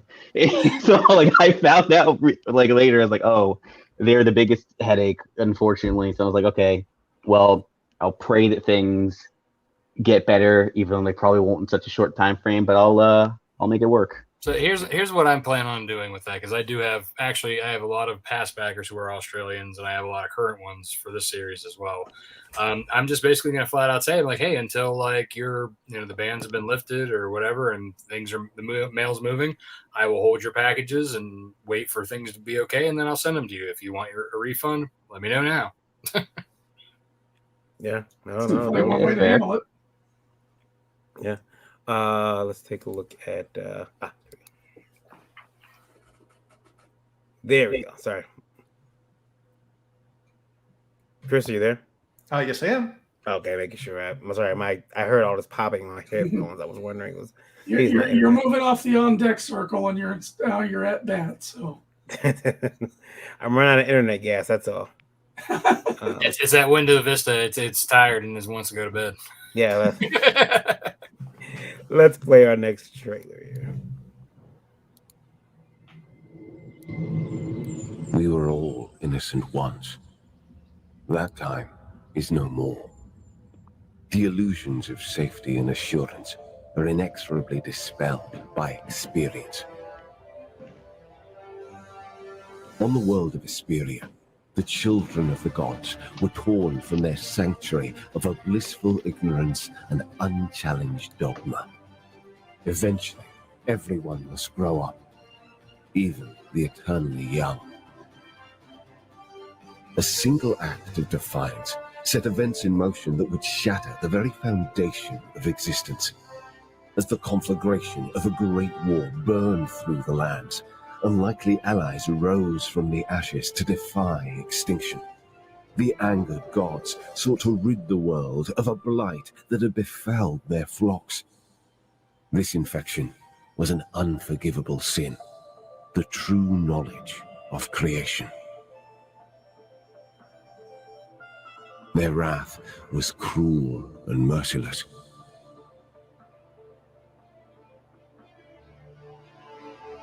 These are the tales of the great war that destroyed our world, and of the heroes that led us to new lands beyond it.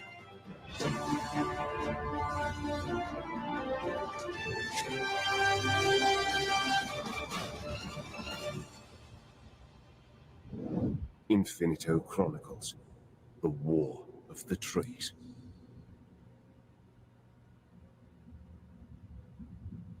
Beautiful trailer. Thank you. One of those trailers makes like That's a trailer budget. Yeah. Yeah. Chris, $2,000 flexible goal. You're at 2,688. So yeah, you're over your funding goal. 12 days left to go on this campaign. Yep. Who's the artist on this? So our art team consists of two Portuguese artists. Antonio Brandão is our inker and penciler, and our colorist is Alzir Elves. Okay.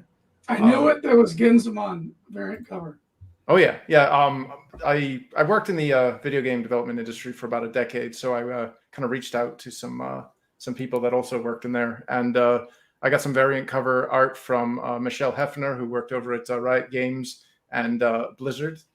She did one of the variant covers with the face of the female elf, and then Genzo Man Gonzalo, he did the other one. Beautiful. Yeah, there's a lot. I mean, I've seen Genzo Man's art on DeviantArt, so I recognize that right away. And there's a lot of game elements that I could see, especially in that trailer. I was almost like, is this a comic or is this a game? Well, it actually, oddly enough, it started off as a game. About 30 years ago, I started a tabletop role-playing game system, and I kind of wanted to put my own little spin on it rather than your typical Dungeons and Dragons, which is it's not really conducive to storytelling. I mean, it is, but it's more of a let's go murder hobo this place and kill some orcs and hobo. Whereas a lot of the mechanics in the Infinitel role-playing game system that I was developing actually foster storytelling. It's more of a cooperative storytelling exercise where it encourages things like improvisation for acting. There's mechanics that reward like the Emmy of the evening. And when you build your character, there's like a whole series of like your impetus, your persona, how you interact with others. And, do you want to be the roguish scoundrel of Han Solo? Do you want to be the wise Gandalf? Do you want to be the naive farm boy who becomes the hero like Luke Skywalker? It's all in the mechanics. So and the cards that come with it, is that part of a gaming element too, or? Yes and no. So the cards themselves, so one of the add-on perks are these nice, lovely cards here.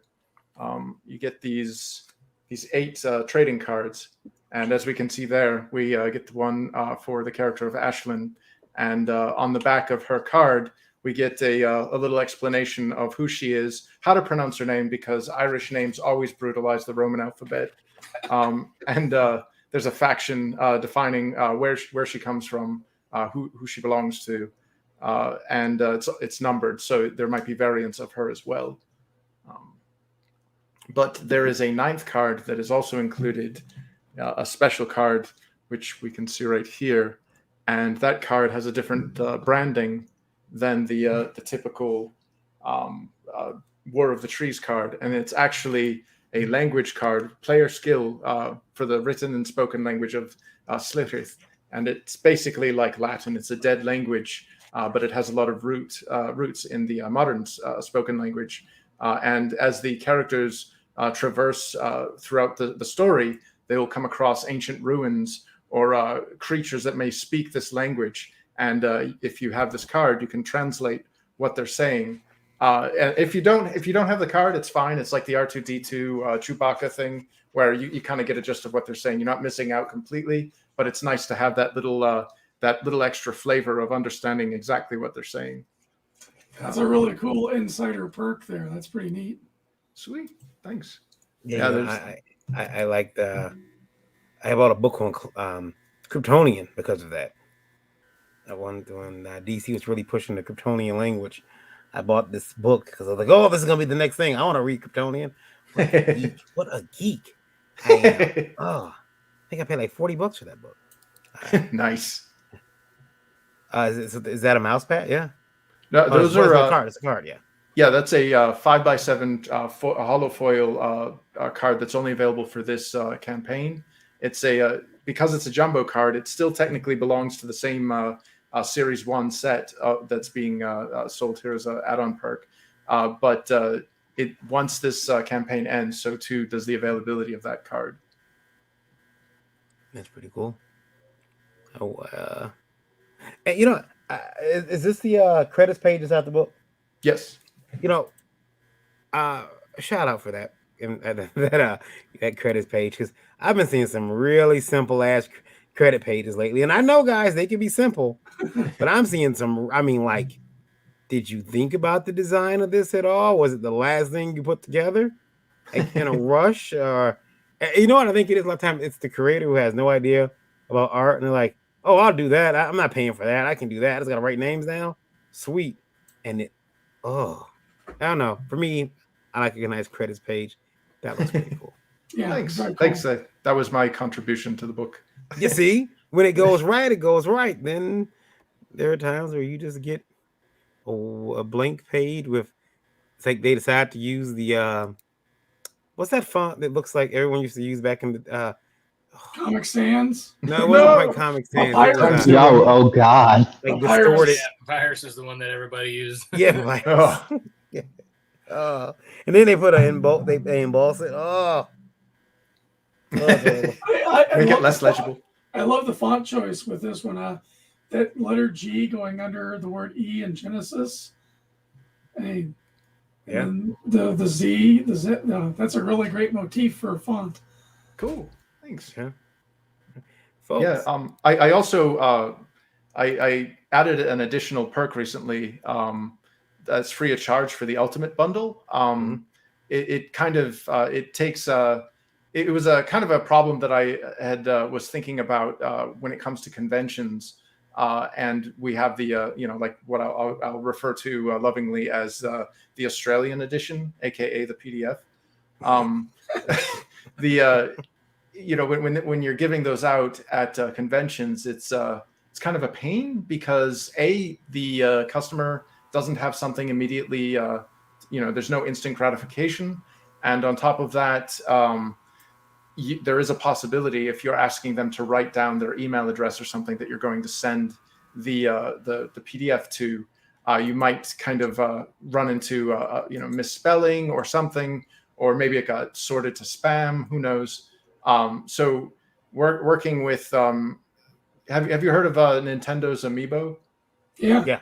So Nintendo's Amiibo utilizes something called near field communication, and I kind of hijacked that for a 10th card that the backers get for the Ultimate Bundle. So not only will they get the email telling them, hey, here's your download for the PDF, but they also get this little thing right here. I don't know if you can see that, but it's a playing card as well, but it's made out of plastic. And if you can zoom in, I'll show you what it does. 1 second. There we go. All right, so here's your card. Oh, look at that. It's the cover to the book. It's got a bit of instructions on the back. What does it do? Well, here's my phone and loading, and just tap it, and boom, you've got the whole book right here. That's cool. That's a great idea. Yeah. So yeah, you could hand these out or sell them or whatever at conventions for a much cheaper price because they're not being printed. And there you go. That's a beautiful, beautiful idea. I actually have one of those for a digital business card, but nice. Being able to use them for selling a digital perk. Now that's man, I bow to your wisdom. And also, if you indeed want to physically send something to Australia, you can just put this in normal post. You don't have to put it in a package. Yeah. Well, you can count me as backer ID number 71. Awesome. Thank you. Can't wait. Yeah, there's 10 books planned for this series. Book 1 here starts off kind of as a basically the story is about the origin of the elves. When I was a kid, I plumbed the depths of the Pelham Public Library where I grew up, and I wanted to do what Tolkien did, but I didn't want to rip off Tolkien, so I ripped off what Tolkien ripped off. And I studied heaps of mythology and folklore. I loved things like the Finnish tales of the Kalevala. I studied the Eddas of Iceland with Snorri Sturluson's Walsong Saga. I studied the Hibernian myths and the Welsh mythology, where we get the War of the Trees from, or the Cad Gatho, which is one of the most highly contested incomplete poems from Wales.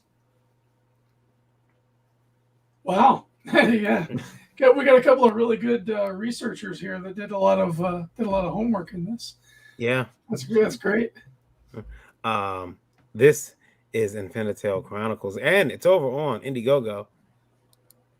You folks need to get over there again, because we're sending you all over today. Indiegogo, Kickstarter. Does anybody want to throw another campaign out there? Oh, I know. We're going to even go further than that today. But this is Infinitel Chronicles. Go over there and check it out. You're getting backers right now, Chris. Awesome. Yeah. Can't hate on that. That's thank you. Yeah, 2,729 right now. Indie Vote bump is at it. There it is.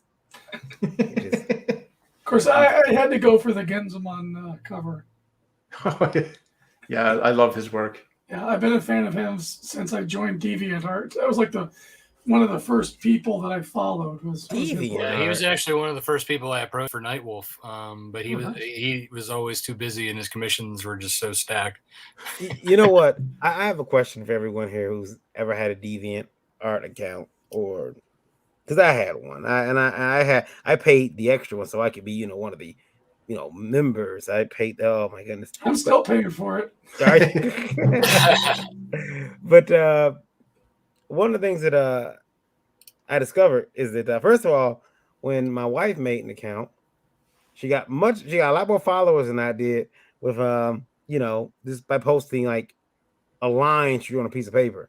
Everyone was like, look at the thickness of that line, look at the line weight. Oh, a master did this. While I post a picture of the Hulk, with rippling veins, and they're like, what they used to give out? One llama for you. That's what you get. Which I wondered, I'm eating camels. I wonder how llama tastes. Anyway. But yeah, like Mom, did you have a DeviantArt account? Yes, I do. Yeah. So, have you had one for has it been the same one, or do you ever deactivate? Because a lot of people go on there. A lot of artists now, they say that we're all bullies, and I've seen some bullying on there. I mean, you never experienced anything like that? I feel like it's no more than anywhere else. No. Yeah, I still keep the same. Yeah. I should get more active on my page. I was actually thinking about it's been a while since I've been on there. It's like catered to all like my Nightwolf stuff. I need to start posting some of this stuff out there for Snowpaw because it's been so long. It might be nice to kind of reboot that because after they changed it to the new site, I didn't take the time to figure out how to get around. I'm like, I hate this. Oh, I immediately changed the option to go back to the old design. I tried. Well, I did because there was there was a period of time where you could do the old, but then they totally cut that out like a year or two ago. Ooh. And now it's it's just this new thing that I don't want to learn because I'm old. They just added a subscription feature now too, to where you can. I guess they're going to turn it into kind of like a Patreon thing. I could definitely see that. And I've seen recently I was on just real quick one time because I got an email that somebody had messaged me. And then I saw when I was there that other people, you were able to block. So when you post something to a group, it usually is visible. But I guess now it's you could have a paid version of that piece of art and you can't see it unless you either subscribe or pay or something. And I was like, this is bullshit. Not paying your thing. Speaking of things you have to pay, my excellent segues. I want to remind everybody that when you're shipping these books out, make sure that you're using Gemini mailers. Gemini mailer will get your book there safely. Use 10% discount code VOLT10 VOLT10. Save 10% on your Gemini comic mailers. Very important to do so. Don't get yourself don't put the book in a manila envelope and try sending it. It won't make it. I assume my last campaign came to you in the Gemini just fine. Didn't bend to nobody. Didn't try to the mailman didn't try to thrash it. Yeah, I mean, every book that gives me a Gemini mailer actually comes through fine. I did have one Gemini mailer took a big beating, but the interior was fine. The product was fine. My image is horrifying. Sorry. My gripe this week has been people using packing tape on the package, in the interior, wrapping. Hey, I'm gonna wrap sticking it to it. Yeah. Boy, I'm gonna wrap that around. I'm gonna go around the damn. You used to use painter's tape on the edges. I mean, that's what I did on my first one. That worked perfectly fine. Nope, they're using the packing tape. And let me tell you something. I don't know how many boards and bags I tore just trying to get off of the board. Mm-hmm. You were the girl who put the Gorilla Glue in her hair? It creates a light bomb. It creates a bomb between. It's not unlike that because you can't get that packing tape off that bag without ripping it. And if it rips the right way and hits Bend your the book, cover your comic, nope. Quit doing it, folks. Quit doing it. But we do want you to pay. We want you to pay Tyler. That was a good segue. Yeah, so I don't have a campaign right now. Can I share my screen, Varian? So I can show you the stuff that you can't see, so you can see the stuff behind the paywall? Ooh. Giggity. Okay. Let me find the screen. Chrome tab. Does that say FERC gang? Dude, you're clearly not. You're not in the posse. You don't know. Yeah, it was a running joke for a while, and now it's very important. Okay, there you go, Ryan.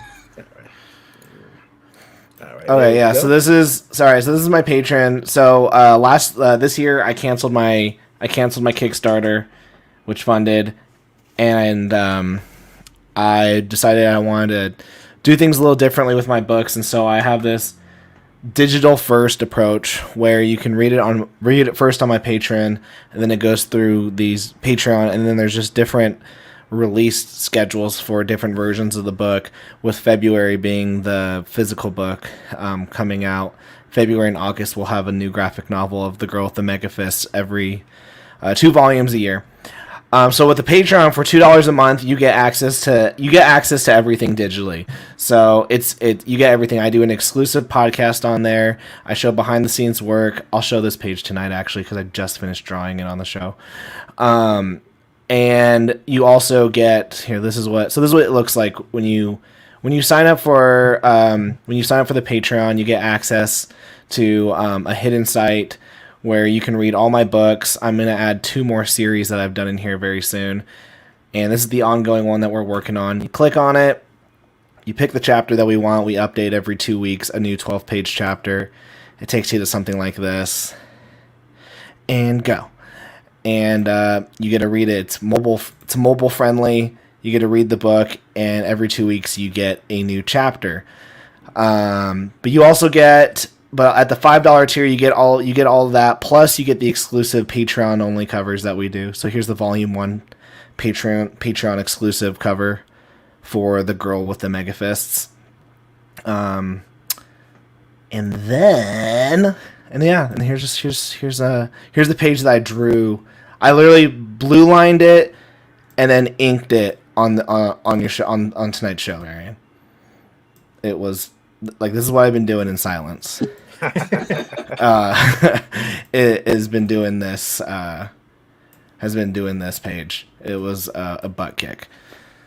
But the story of, I'll just do my quick pitch. In the world of The Girl with the Mega Fist, the Mega and Almighty gods choose 1 male and 1 female every 10 years to protect Earth. In our story, we follow Eliana, a young girl who's been chosen to wield the Mega Fist, along with Dante and Angeal, 2 twin brothers who have been chosen by the Almighty gods, which is a conundrum because only one can be protector of Earth. So Eliana must train and become powerful enough in order to fight against the dark force known as the Sons of Baal, but must also choose which of the 2 brothers she will bring to Earth with her. Will she choose the brother who is the strongest or the one that has her heart? So our story is an ongoing series. So there's a ton of action.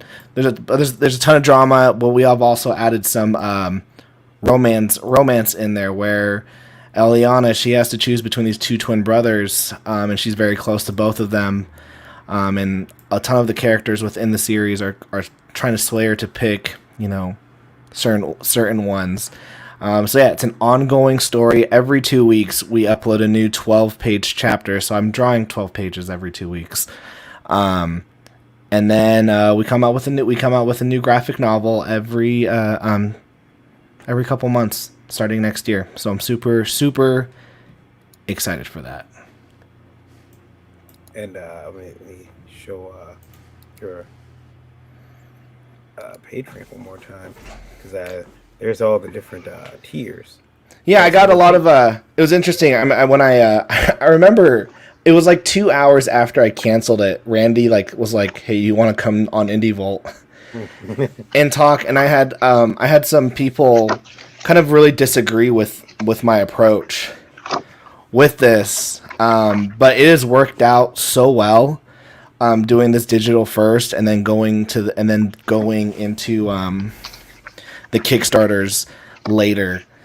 Because essentially, while I'm making the book, because I'm making the book still, I'm still making money as I make the book, which has been really nice. And so by the time I do put it out on Kickstarter, the book is essentially funded at that point. It's just extra. And you've got $175 a month pledge where you get to move in. Yeah. I sent you, pics on my butt. And no, I got one. I had one creator message me, and he was like, "I want us to every month talk." Because I run a YouTube channel. I used to be very indie creator centric. There were like over 300 videos that were all about like indie creator resources, and then I deleted them all last month and kind of restarted my channel. But I had him basically say, "Hey, I've watched all your videos. I want you to like every week, every month, kind of talk with me, do a Zoom call, show me how to make my comic, show me how to run my Kickstarter." And so that's what we've been doing with that tier. Like I made that tier specifically for him. Like when he said, "Hey, I want you to do this," I was like, "Nah, I don't want to." And he was like, "But what if I pay you this much?" I went, "I mean, if you really do, I'll do a Zoom call once a month." For $175 a month. And it was like, "Okay, deal." Which it's been great. Thank you, person. You know who you are. How long has he been doing it for? I think 2 months. Wow, nice. So that's been great. Yeah, we have different tiers. Like I have a $20 tier.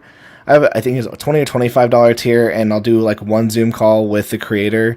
And I work in the publishing industry, so I know a lot of stuff behind the scenes, and I know a lot about running a Kickstarter and Indiegogo. I know a lot about creating a YouTube channel, growing a YouTube channel. I'm constantly learning, and so with that tier, it just if you ever go, "Hey, tell me how to do this," I'll immediately message you. Go, "This is how you do it. Hey, use this printer. Hey, you need this. Go to this guy." And then the rest are just commission tiers. The goal is every time we reach a new subscriber count on my Patreon, we add a new book, a new ongoing series.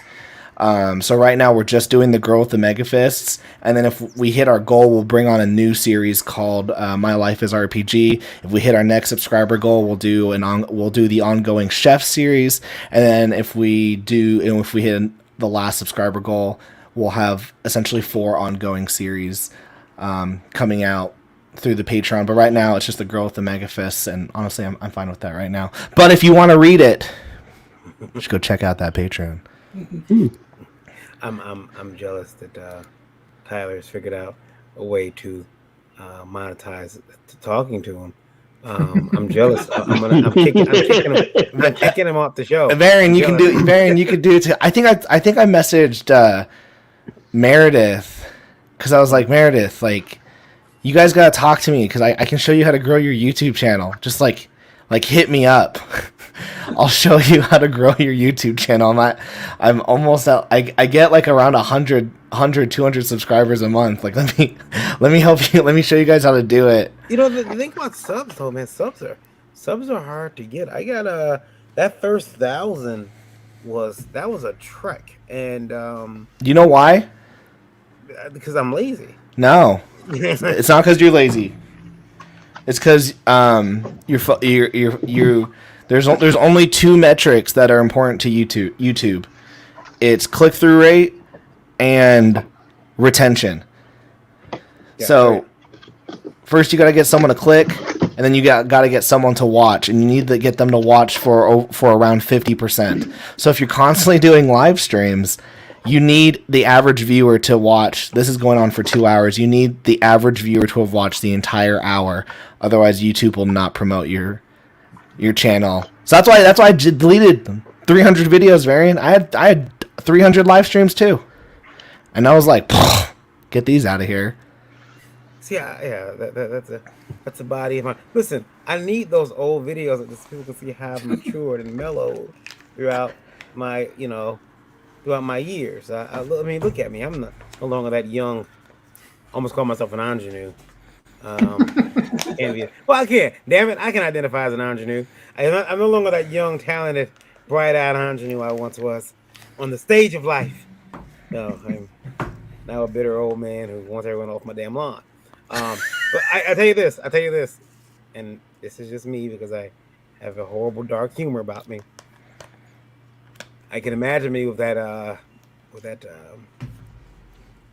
call package, the Patreon, one video call a month, and I sit down and see, the list of people I gotta actually, call, and I hit one number I don't recognize, and up pops my son. Hey, Dad. Yeah. He never talk. I had to pay your patron to speak to you. Man, the cradle in the sea. I had one creator do the 25. I don't care if I talk about this. And for 2 hours he's like, "Hey, I'm launching a campaign that I want advice." I went, "Okay, let me see what your campaign looks like." It was in the pre-mode, and I was like, "Okay, you're doing everything wrong." And he goes, "Okay, what should I do?" I swear, we spent 3 hours talking. And I was just like, we reworked everything. I wrote like a massive document. I gave him like spreadsheets, and I was drawing like all the things we were talking about the whole time, sent it over to him. Literally the next day he messaged me, goes, "Hey, we're live."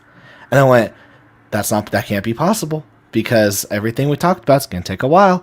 And it's live. He didn't do any of the changes that I told him that I told him, and he goes, "Hey, you should show off my campaign." I was like, "I don't want anyone to know about your campaign. I think you should cancel this immediately." Oh, he got so mad. He tried to get me to refund him. He tried to get Patreon to because I lied about goods. So then Patreon was like, "What's the deal?" And I was just like, I gave him advice. He didn't take it. That was it. But he was pissed. So I get a little worried about some of those. So without going into specifics, I'm curious, when you're like, everything needs to be redone, I don't want to show off any of this. Like, what was the worst? Like, if there's any one thing that stuck out, just out of curiosity. He didn't want to print his book. He goes, printing a book is too much.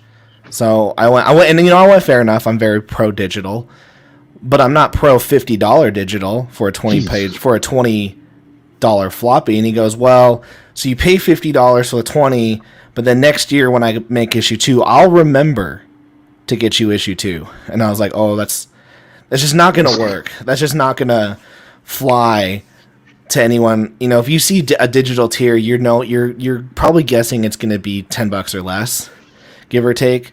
And when I see the first digital tier was 20, and I was like, "Oh, like, dude, I know we all know how much it costs to print a floppy. You can print a floppy for $20." And he was like, "But I gotta ship it." He was just, "I didn't want to do all this work." And I was like, and then the worst part was I said, "Well, have you ever backed to Kickstarter?" He goes, "No, I don't even know what it's like." Yeah. I was like, I need you to go back 5 Kickstarters right now, even if it's at the $1 level, so you know what the experience was like. But he just didn't take any of the advice, and basically he made a book. The book looked good. It looked like a fun story.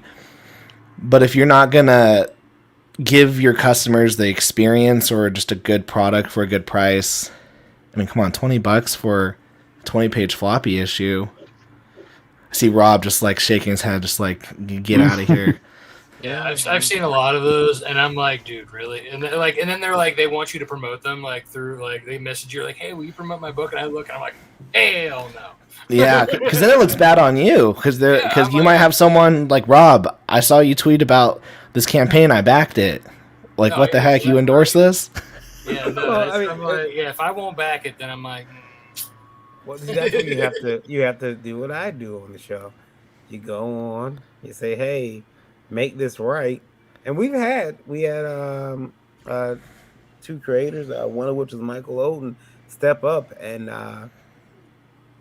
we had another creator on. We vouched for his product. He put out a subpar product, and we felt bad because people had found him through Indie Vault, and Mike Owen was one of the artists that looked and said, "Hey, if you bought that book from that person, I'm gonna send you a copy of my book for free," which is really cool of him to do that because he didn't have to do that. Mhm. And luckily, though, Mike also knew that he would have to cover that many because that guy didn't get Yeah, but that's hard though, because like you essentially are, if you share or you put it on Indie Vault or any of us creators share it, it's kind of like it's like a small endorsement.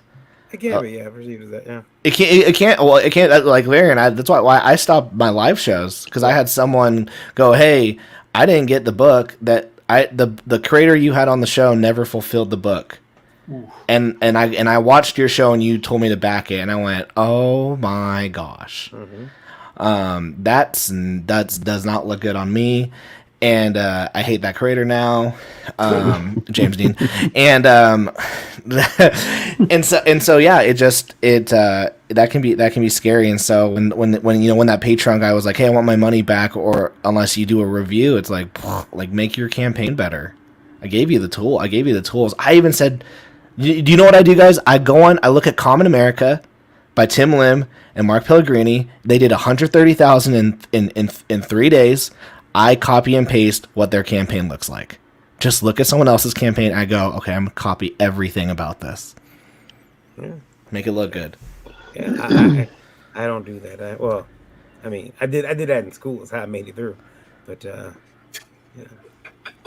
guys, it's time for us to get out of here. But before I left, there were 2 messages here in Indie Vote Radio from Mog, and I'm going to let her respond to these very quickly. One of which was they didn't put a name, but they wanted to know about commissions and if you would ship commissions. Commissions right now are currently closed, but yes, I do ship commissions.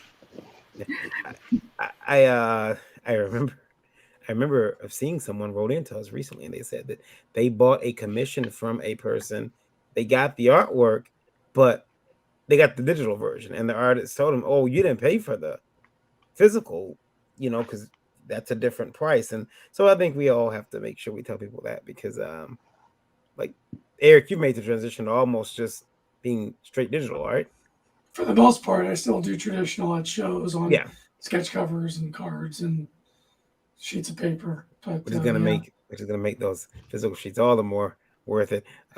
Rob is showing off artwork. There it is. A little bit of a spoiler. living proof that she does commissions, and this is Varian's favorite page. Yeah, and Mog drew that knowing good and well about how I feel about werewolves. She didn't care.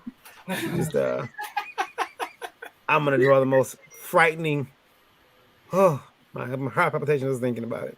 How many things, like what scares you? Because I know there's werewolves, and then whatever you want to define. What do you say? Penis demon, whatever. Yeah. The name was. Which I can get you a print of that if you want, just for you.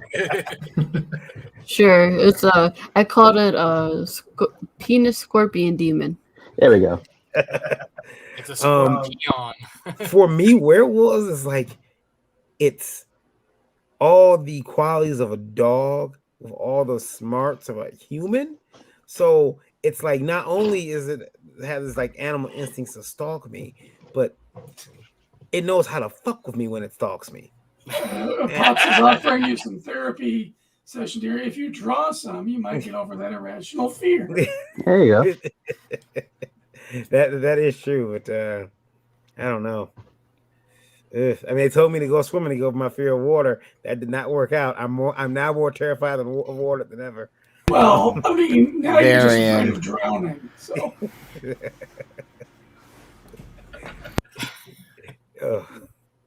Sorry.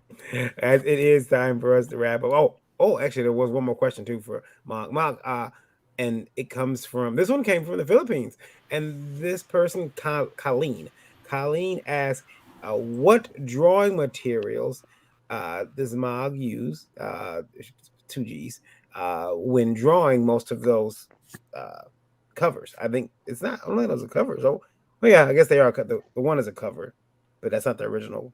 Is that the original behind I it? think her regular covers that she paints. Okay. So yeah, they wanted to know if what materials you use. I guess they want to know brand names. You don't tell your business if you don't want to. Usually, I do mixed media.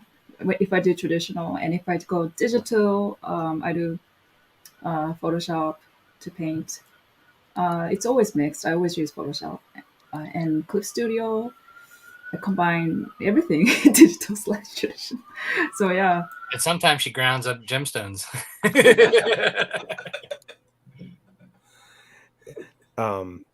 I watched a couple weeks ago.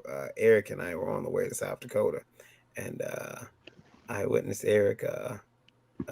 There's a movement an artist makes when their tablet or their drawing surface crashes, and it's panic, anger, and fear all at the same time. And so, but it's a distinct move. It's like you drop your head, you hunch your shoulders forward, and drawing digitally. I've started doing it now, Eric. It's horrible. Story ring to the cloud. When you're So, I'm gonna let everybody say goodbye.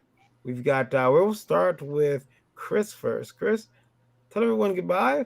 Where you can find them. No, I'm just kidding. Tell everybody where they can find you and get your book one next time. Sure. So you can find me on Twitter at Infinitale Comic. You can go to the InfinitaleChronicles.com website and just type in Infinitale in the Indiegogo search bar, and you'll see the campaign. Okay. All right. And so Indie Radio is working, I guess, but the person said, no, that's not what I meant. What brands of materials? What brands? Yeah. So like, if you want to get specific, like, I guess, like, well, I use a. If I do like oil, it's Holbein. And if I do watercolor, it's a mix like Winsor Newton, Grambusher, sometimes Daily Roni, and sometimes there's another one, Daniel's. Jesus. Yeah. Brushes, I use synthetic, or sometimes I use like real sable brushes. I hope I answered your question. It's really everywhere. And then acrylics, I use Sennelier, and I also use acrylic inks as well. So, yeah. Eric, what cereal did you eat this morning? By brand, please. I'm just kidding. Mog, since you just got through, why don't you tell everyone where they can find you? Okay, it's just super simple. It's literally like at Mog Park right here. It's mainly on Facebook, but also Instagram, Twitter, and ArtStation. Yeah, that's it. Pretty simple. I keep it simple. All right. Lauren. All right. You can find me on Twitter at my Twitter handle is always be evil. There's underscores between each word, so always _be _evil. And that's all I'm really. I mean, I have an Instagram that I almost never use, and then that's about it. All righty. Rob. All right, you can find me on Facebook, Twitter, Instagram at Lone Wolf Comics, and you could also find, if you want to follow me personally, at Rob Malteri. Though you're probably going to get more comic book stuff if you go to Lone Wolf Comics. You could also check me out online. I have a website. It's lonewolfcomics.com, and the quick link to the Kickstarter page is lonewolfcomics.com/snowpaw. All right. And Mr. Tyler, where can those who dislike you send? You can find me at youtube.com/drawandtalk, where I post a new 1 to 2 videos a week talking about comics and manga that I've read. We have a silly goose time there. or you can find me at Twitter, Tyler_C_world, where you can see all my terrible opinions on everything. And you can decide if you're offended or not. And patreon.com/drawandtalk. That's why we're here. So yeah, thanks, Darren, for having me.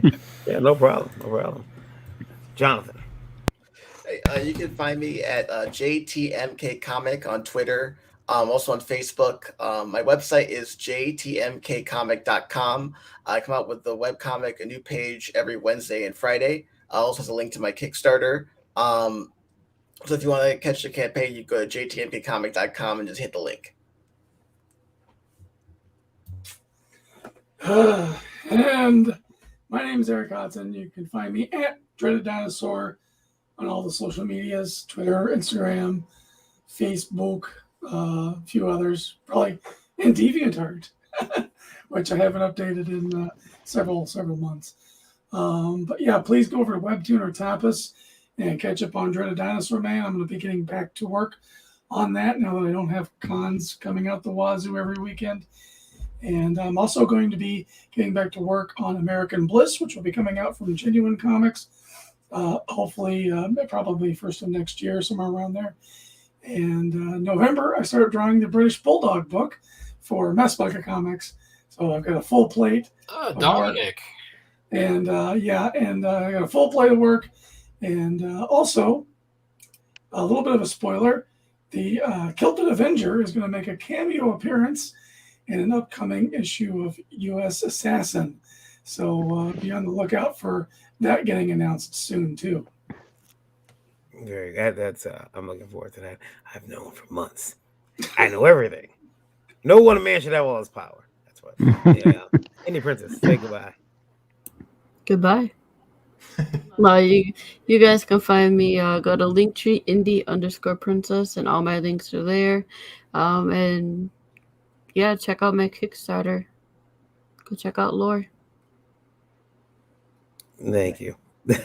Guys, check out we'll be back. You didn't share mine, but it's okay.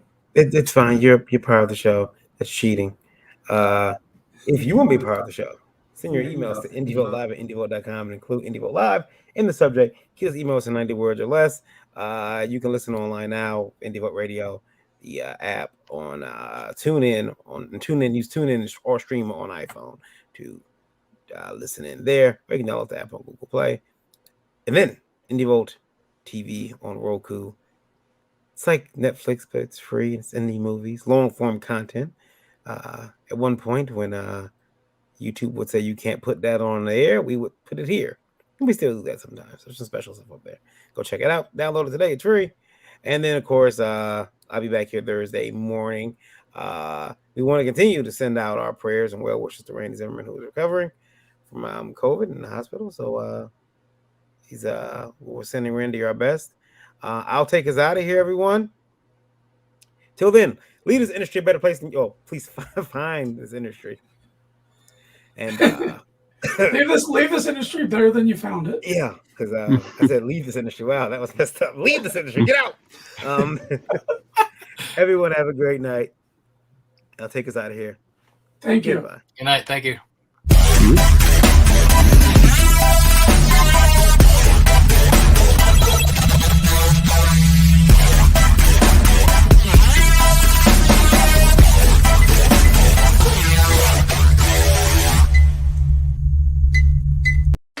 Yay! Think about what you've accomplished. How can you close me up? On what ground? I'm shocked to find that gambling is going on in here. You're winning, sir. Oh, thank you very much. Everybody out at once.